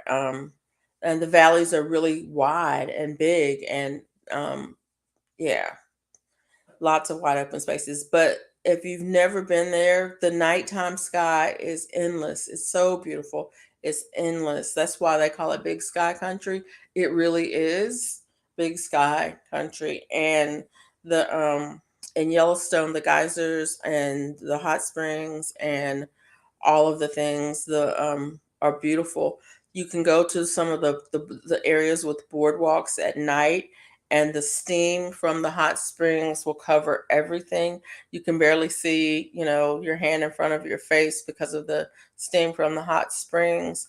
And then the elk will in the fall, the elk will be bugling, and the wolves and the coyotes will be howling, and you hear all of these sounds, the night sounds, and it's so different from where we are here. I mean, there's sounds that you've never heard um, here at all, and so it's really a fantastic experience being there. I really enjoyed my time there in Montana, both times. And then when I went to Hamilton, while we were there, there was a all nations powwow that happened, um, which was amazing. There were people from Canada and South America, um, who Central and South America, who came for the powwow. Natives from those areas, and so there were lots and lots of people, um, lots and lots of people there, and it was amazing. We had a great time. And I was there with a good crowd of people. So um, when I was there in Hamilton, I was with a really good crowd, and we had a really good time there. So it was really cool. And the funny thing is um, both times I was there. Hey, Lisa J. Stocks, how are you? Both times I were there. It was there for work. I was there for work. I did take off. The second time I was there, I was able to take off a few days at the end. Well, when the work was over, I was able to take a few vacation days and go and visit Glacier Park. But the first time I was there for such a long period of time. I was there for like 30 days. And so I did get, after 15 days, I think I don't remember what the work race, ratio work rest. So I got some days off though. I got a couple of days of R&R there at Yellowstone Park. Yeah, the first time I was there, so I got a chance to see parts of the park that most people don't get to see. One of the people that I was working with was a local tour guide, and so they arranged on our R&R day for us to go and see some of the spots that neat spots that you don't normally get to see. So that was kind of cool. One. Oh shoot, did I do four? Yeah, do four. How are you doing today, Lisa? It's good to see you again. I'm about to get off of here. I'm gonna let's say I'm gonna give four, three. Okay, about a 10-minute warning. Okay, 13-minute warning, guys. So I'm still working on the blanket, Lisa. Still working on the blanket. Closer to being done. I'm on my last, almost. Yeah, this is how much I've got left. Um, and I don't know. I haven't decided what I'm gonna do at the end because I'm gonna definitely gonna run out of stuff. If you guys don't know Lisa J Stocks, check out her YouTube page. She did an interview with me. She interviewed me on her page. She talks about um, saving, investing, and those kinds of things. Lots of good information over there. Definitely staying home if it's bad. I took my son into town to get hair done and cut, and we were sliding. It was kind of scary. Ooh, my GT, that's not good. Um, do you guys get a lot of ice? I mean, I know you get snow, but do you get a lot of ice? I gave a 15-minute warning in my last live, and it ended 4 minutes later. I couldn't hang. Yeah, sometimes I do that. Sometimes I'll say, "Oh, I'm gonna go 15 more minutes," and then it's like, no, I'm not gonna go 15 more minutes, but I'm gonna try to go." um, you know, 13 and a half minutes longer. Yeah. Yeah. Snow is one thing. Ice is different. Cooking lamb shanks for later today for my neighbor and myself. Oh, that sounds nice. What recipe are you using? How do you season yours up? Yeah. We get, oh, okay. Now that's how it was in when I lived in South Carolina. I lived, it's interesting. I lived above and below the line. When I lived in Greenwood, South Carolina, Greenwood was a little bit above the line. And so it was an area that got a little bit more snow than people south of us. But there was a road, I think it was 378, I can't remember for sure. But there was a highway, and on that highway was pretty much the dividing line of where, but between snow and ice, and we got a lot of black ice, a lot of black ice, and we got a lot of ice storms. Um, Generally, north of that area, it would be snow, and so like in Greenville, South Carolina, they would get snow, but in Greenwood, South Carolina, we would get the ice. And then when I lived south of that, also still in South Carolina, I we would get rain, freezing rain, and ice. So we still got a lot of black ice. Um, but we would get more freezing rain and ice. Lots of ice storms would come through there. It was horrible. I remember one time I had gone home to North Carolina and I was coming back to South Carolina, and it was dark. I don't know if I've told the story before. It was dark, and when I started getting closer to Greenwood, on I think it was Highway 34, um, I noticed that right along the edge of the road there were trees sticking out, and they were sawed off at the edge of the road. It was crazy. Um, and it had been some damage, and some trees were down, and they had come and cleared the roads out. And I don't remember whether it was I don't know whether it was ice damage, but they did the same thing. Whenever they cleared the roads in South Carolina, and this I noticed this when I went to South Carolina after the storm last time. Whenever they clear the roads in South Carolina, they do it to the edge of the road. They don't do it to the right, they don't clear into the right of way. They clear it just to the edge of the road. And so when I was driving home on that highway and I saw the trees, they were sawed off. And later when I got home and I saw the news and everything, I found out that there had been some damage there in that area, and there was a lot of trees down, and that's what had happened. But it was like, it's really freaky when you're driving at night and you see a tree on at the edge, sawed off straight at the edge of the road. It's like if you veered off the edge of the road at all, you would have been in a world of hurt. So yeah, hold it in the road. Salt, pepper, garlic powder, paprika. Okay, onion, pepper strips, bake, slow oven. Oh, okay. So you cook it low and slow. Lamb shanks sounds yummy. Okay, garlic powder, smoked pepper. Okay. I haven't cooked lamb in a while. The last time I cooked it, I think I did it Indian style. I think I had a recipe for like Rogan Josh. Um, but the seasonings are very different because they use cinnamon and cardamom and cumin, and yeah, those. But yeah, I do like a good lamb shank. I've never cooked shanks before. I've almost always cooked what piece is that? The shoulder. Yeah, not the shank. It's been a few years since I've cooked any. It's gone up so high. Yeah, it is. It can be kind of high.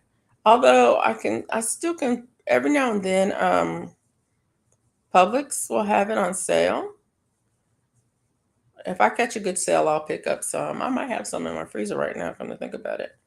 But yeah, if I catch a good sale, I'll buy some.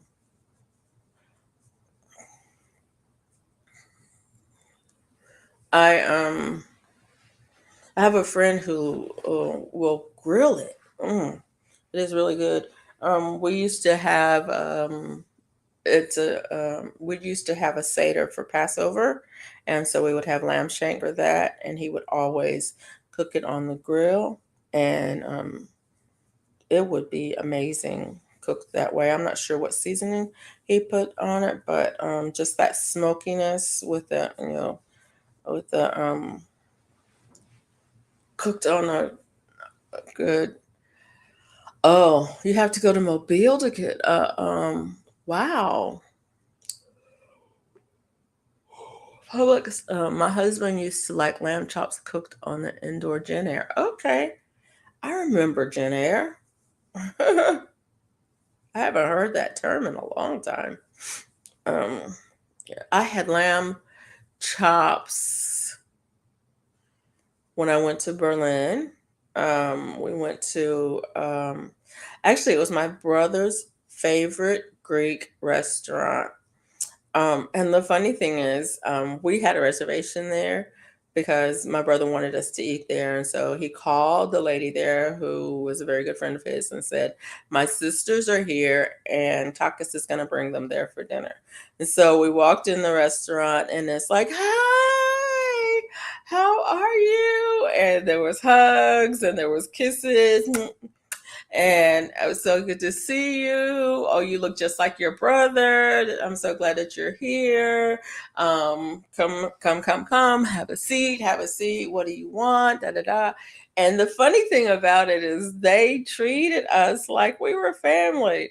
But we had lamb. Like I think there was four of us who went together, and I think we had lamb four ways. But the chops were so good. They did such a good job with them. Um, it was really, really nice. Um, but my brother had a really close knit group of people um, who he surrounded himself with in Germany, and they were really good people, I have to say.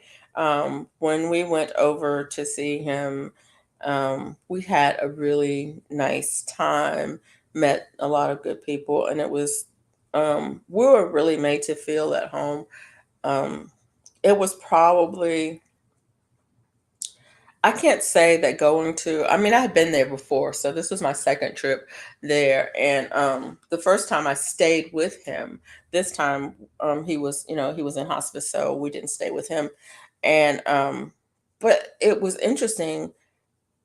It was so easy. Everything was so easy. I can't imagine going to a foreign country being that easy from, getting from point A to point B, from, doing everything that we had to do. Um, we had a lot of help. We did basmati rice, organic broccoli rabe, and zucchini for sides later on. Went to the farmer's market on Sunday. Oh, nice. Yeah, that's what I haven't been to a while is a farmer's market. So, but yeah,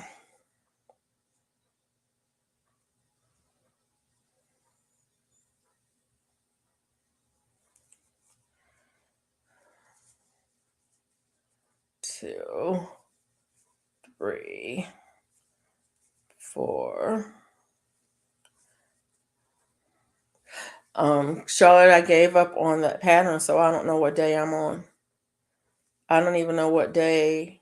I don't even know how they broke it down in days.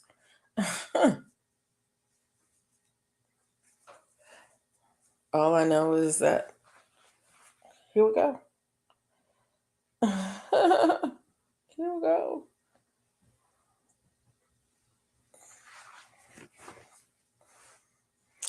It's a good size.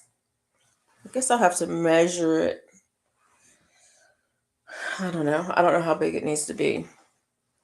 It's a no, it's a star. It's a star blanket. Although I might do a mandala now that I've done this.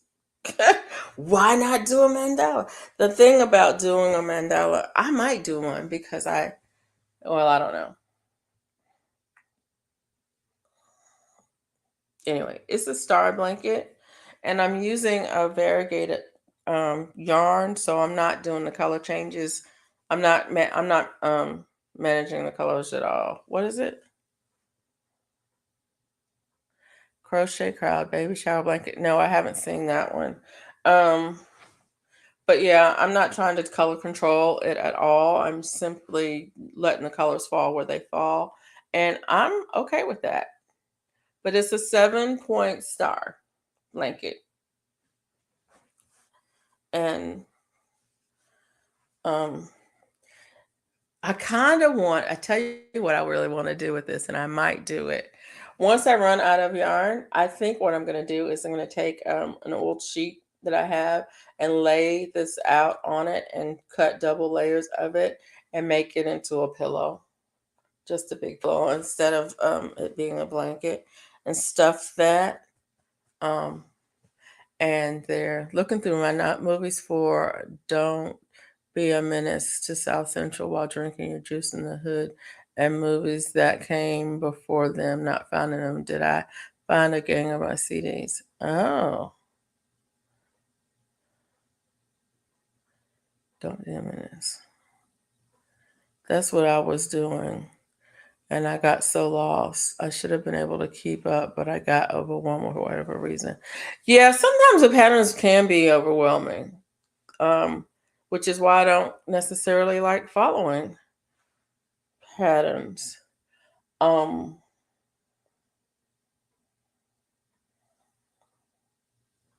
because they can be overwhelming. It's because it turns the row, and I don't like doing that. What do you mean it turns the row? He turns the row? What do you mean, Charlotte? I don't understand what that means.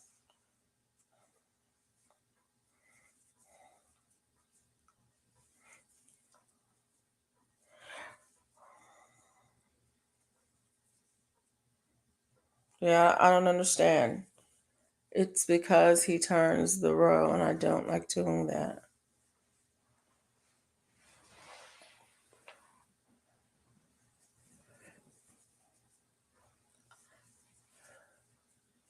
Yet I did find a bunch of my CDs. I need to find some CDs because did I show y'all this? Oh, you have to see it if you haven't seen it. I don't remember. I'm so very. Did I tell y'all about this whole thing? I might have. Do y'all see this? Is it cute or what? Y'all know what this is? It's a baby boom box. It's a baby boom box. I bought this when we went to North Carolina because I needed to. I did show it to you guys last week, but now I have something to play my CDs on, which is funny. It's like, oh, now I got to find all my CDs, and so because I have something to play my CDs on, like a granny square, you crochet in rounds, but he flips it over and crochets on the wrong side. Oh, see, this is the thing, Gold Coast Granny. I thought that's what you were talking about on granny squares. When I learned how to make granny squares, we made them reversible. So we did not do them in rounds. We did a row, you got to the corner and you turn it and went back and you did the other way. It was reversible. You didn't have a right side or wrong side unless you wanted to. If you wanted a right side or wrong side, you could do it in rounds. But I did them. I actually learned to do them both ways. Is it made on Is it made of rubber on the outside? It looks like it doesn't it? But no, it's not. It's just pink. It's just hot pink. And it's just yeah, it's just hot pink. It looks like it's soft and squishy, but it's not. um I don't know why I got the pink one. They had a blue one and a black one as well. I got it at Walmart. I didn't even know they still made the thing. Honestly, I did not know, but I needed to find one for that event. Yeah, it's easy with a granny. And there's a hat. There's a hat pattern I'd recently made, and it had, it was the same way. You turn it at the end of the row. It had baubles in it. And so you would turn it at the end of the row so that the baubles would end up on the right side. I don't remember, they weren't, I don't know whether it was a puff stitch. I think it was kind of a puff stitch on it. Um, and I don't know if I gave that hat away or if I still have it. I just don't know. But anyway, but in order for the puffs to be on the right side, you had to turn it at the end of the row and then go back the opposite direction. Um, and I'm trying to think. I'm not sure, but on that hat, I think some were done in the round, but then some were done the opposite direction. I can't remember. I want a CD player for the chicken outside. Oh, no, this one would yeah, it couldn't be outside. You'd have to have it, in some kind of a cover or something like that. Couldn't you just get a speaker for the outside though? GT Junior? Couldn't you have like a Bluetooth speaker that you could put in the coop for them? My mother says read the pattern out loud if they make more sense. She's been 90. Oh, yeah. That part. Um yeah, you could get a CD player and use a um honestly sometimes I think people make patterns um complicated because they can. I've had people do certain things like um have you to do a stitch that's backwards. So instead of going into the next stitch or the same stitch, go into the one behind it. And it's like, why would I do that? Why wouldn't I just keep going ahead? And it's like, why am I going to do a stitch, go into the stitch behind it? I mean, I get it for a pattern or something like that, but sometimes it's a simple thing and it's not necessary, but it's just something that they just want to be different. I don't know. They made it. I don't know. Whatever. So you're gonna start over, slow the video down to see if that helps. Um, Now, one thing that sometimes helps me is to watch it all the way through, um, and then put it on, you know, what is it, 0.75? If it's on, like it's on YouTube, you can always adjust the speed and so slowing it down. Um, on some videos that I've had, I will watch them all the way through a couple of times, speed them up, watch them all the way through a couple of times, and then when I get ready to make it, go a little bit, pause, do that, go a little bit, pause, and then do that, go a little bit, pause, and then do that. Because, well, like this one right here, I'll show you. You've seen this one before, but I'll show you again. This is a hexagon cardigan. It's made out of, I think, number 2 yarn, but look at that. You see that leaf? Well, maybe you can see it better here. You see that? Looks like, well, you can't really see it because that's where it's sewn. Maybe this is better. You see this leaf pattern? It's hard to really tell, but there's a leaf pattern in there. It's hard to there, maybe you can see it better there.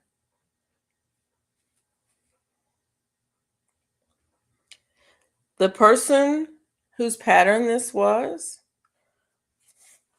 English is not her first language. I don't even know if the pattern was in English. All I know is that it was pretty, that I liked it, that I wanted to make it. And so, gosh, if I can get it turned the right way.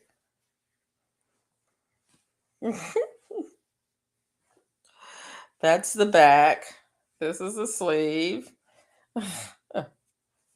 This is a sleeve. There you go. Now I have it turned the right way. This is a sleeve. And so, but that I had to simply slow it down, really slow to do this because there's a seam at the top. Here's the sleeve.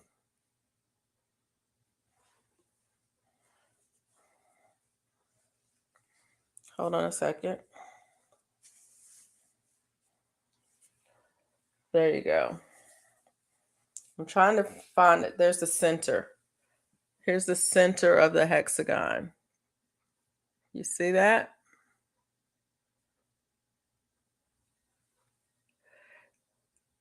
Did not give me fits. It did not. but it's a very intricate lacy pattern. Um, so why should the star that's not an intricate lacy pattern give me fits? That part. um, it's just a hexagon cardigan. That's all it is. And there's the center of it.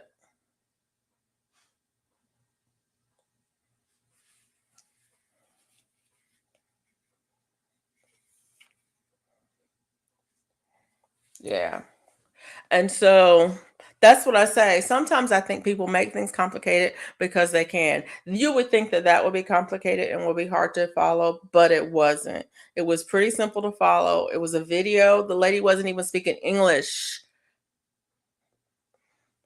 Okay, she might have been speaking English, but she was not speaking recognizable English to me. You know what I'm saying? And it wasn't hard. Why is this in English hard and not coming out right? That came out right. It's beautiful. It came out right. This, and I'm like, yeah. Anyways, I'm sorry. Thank you. Thank you. That's the second one I made. The first one I made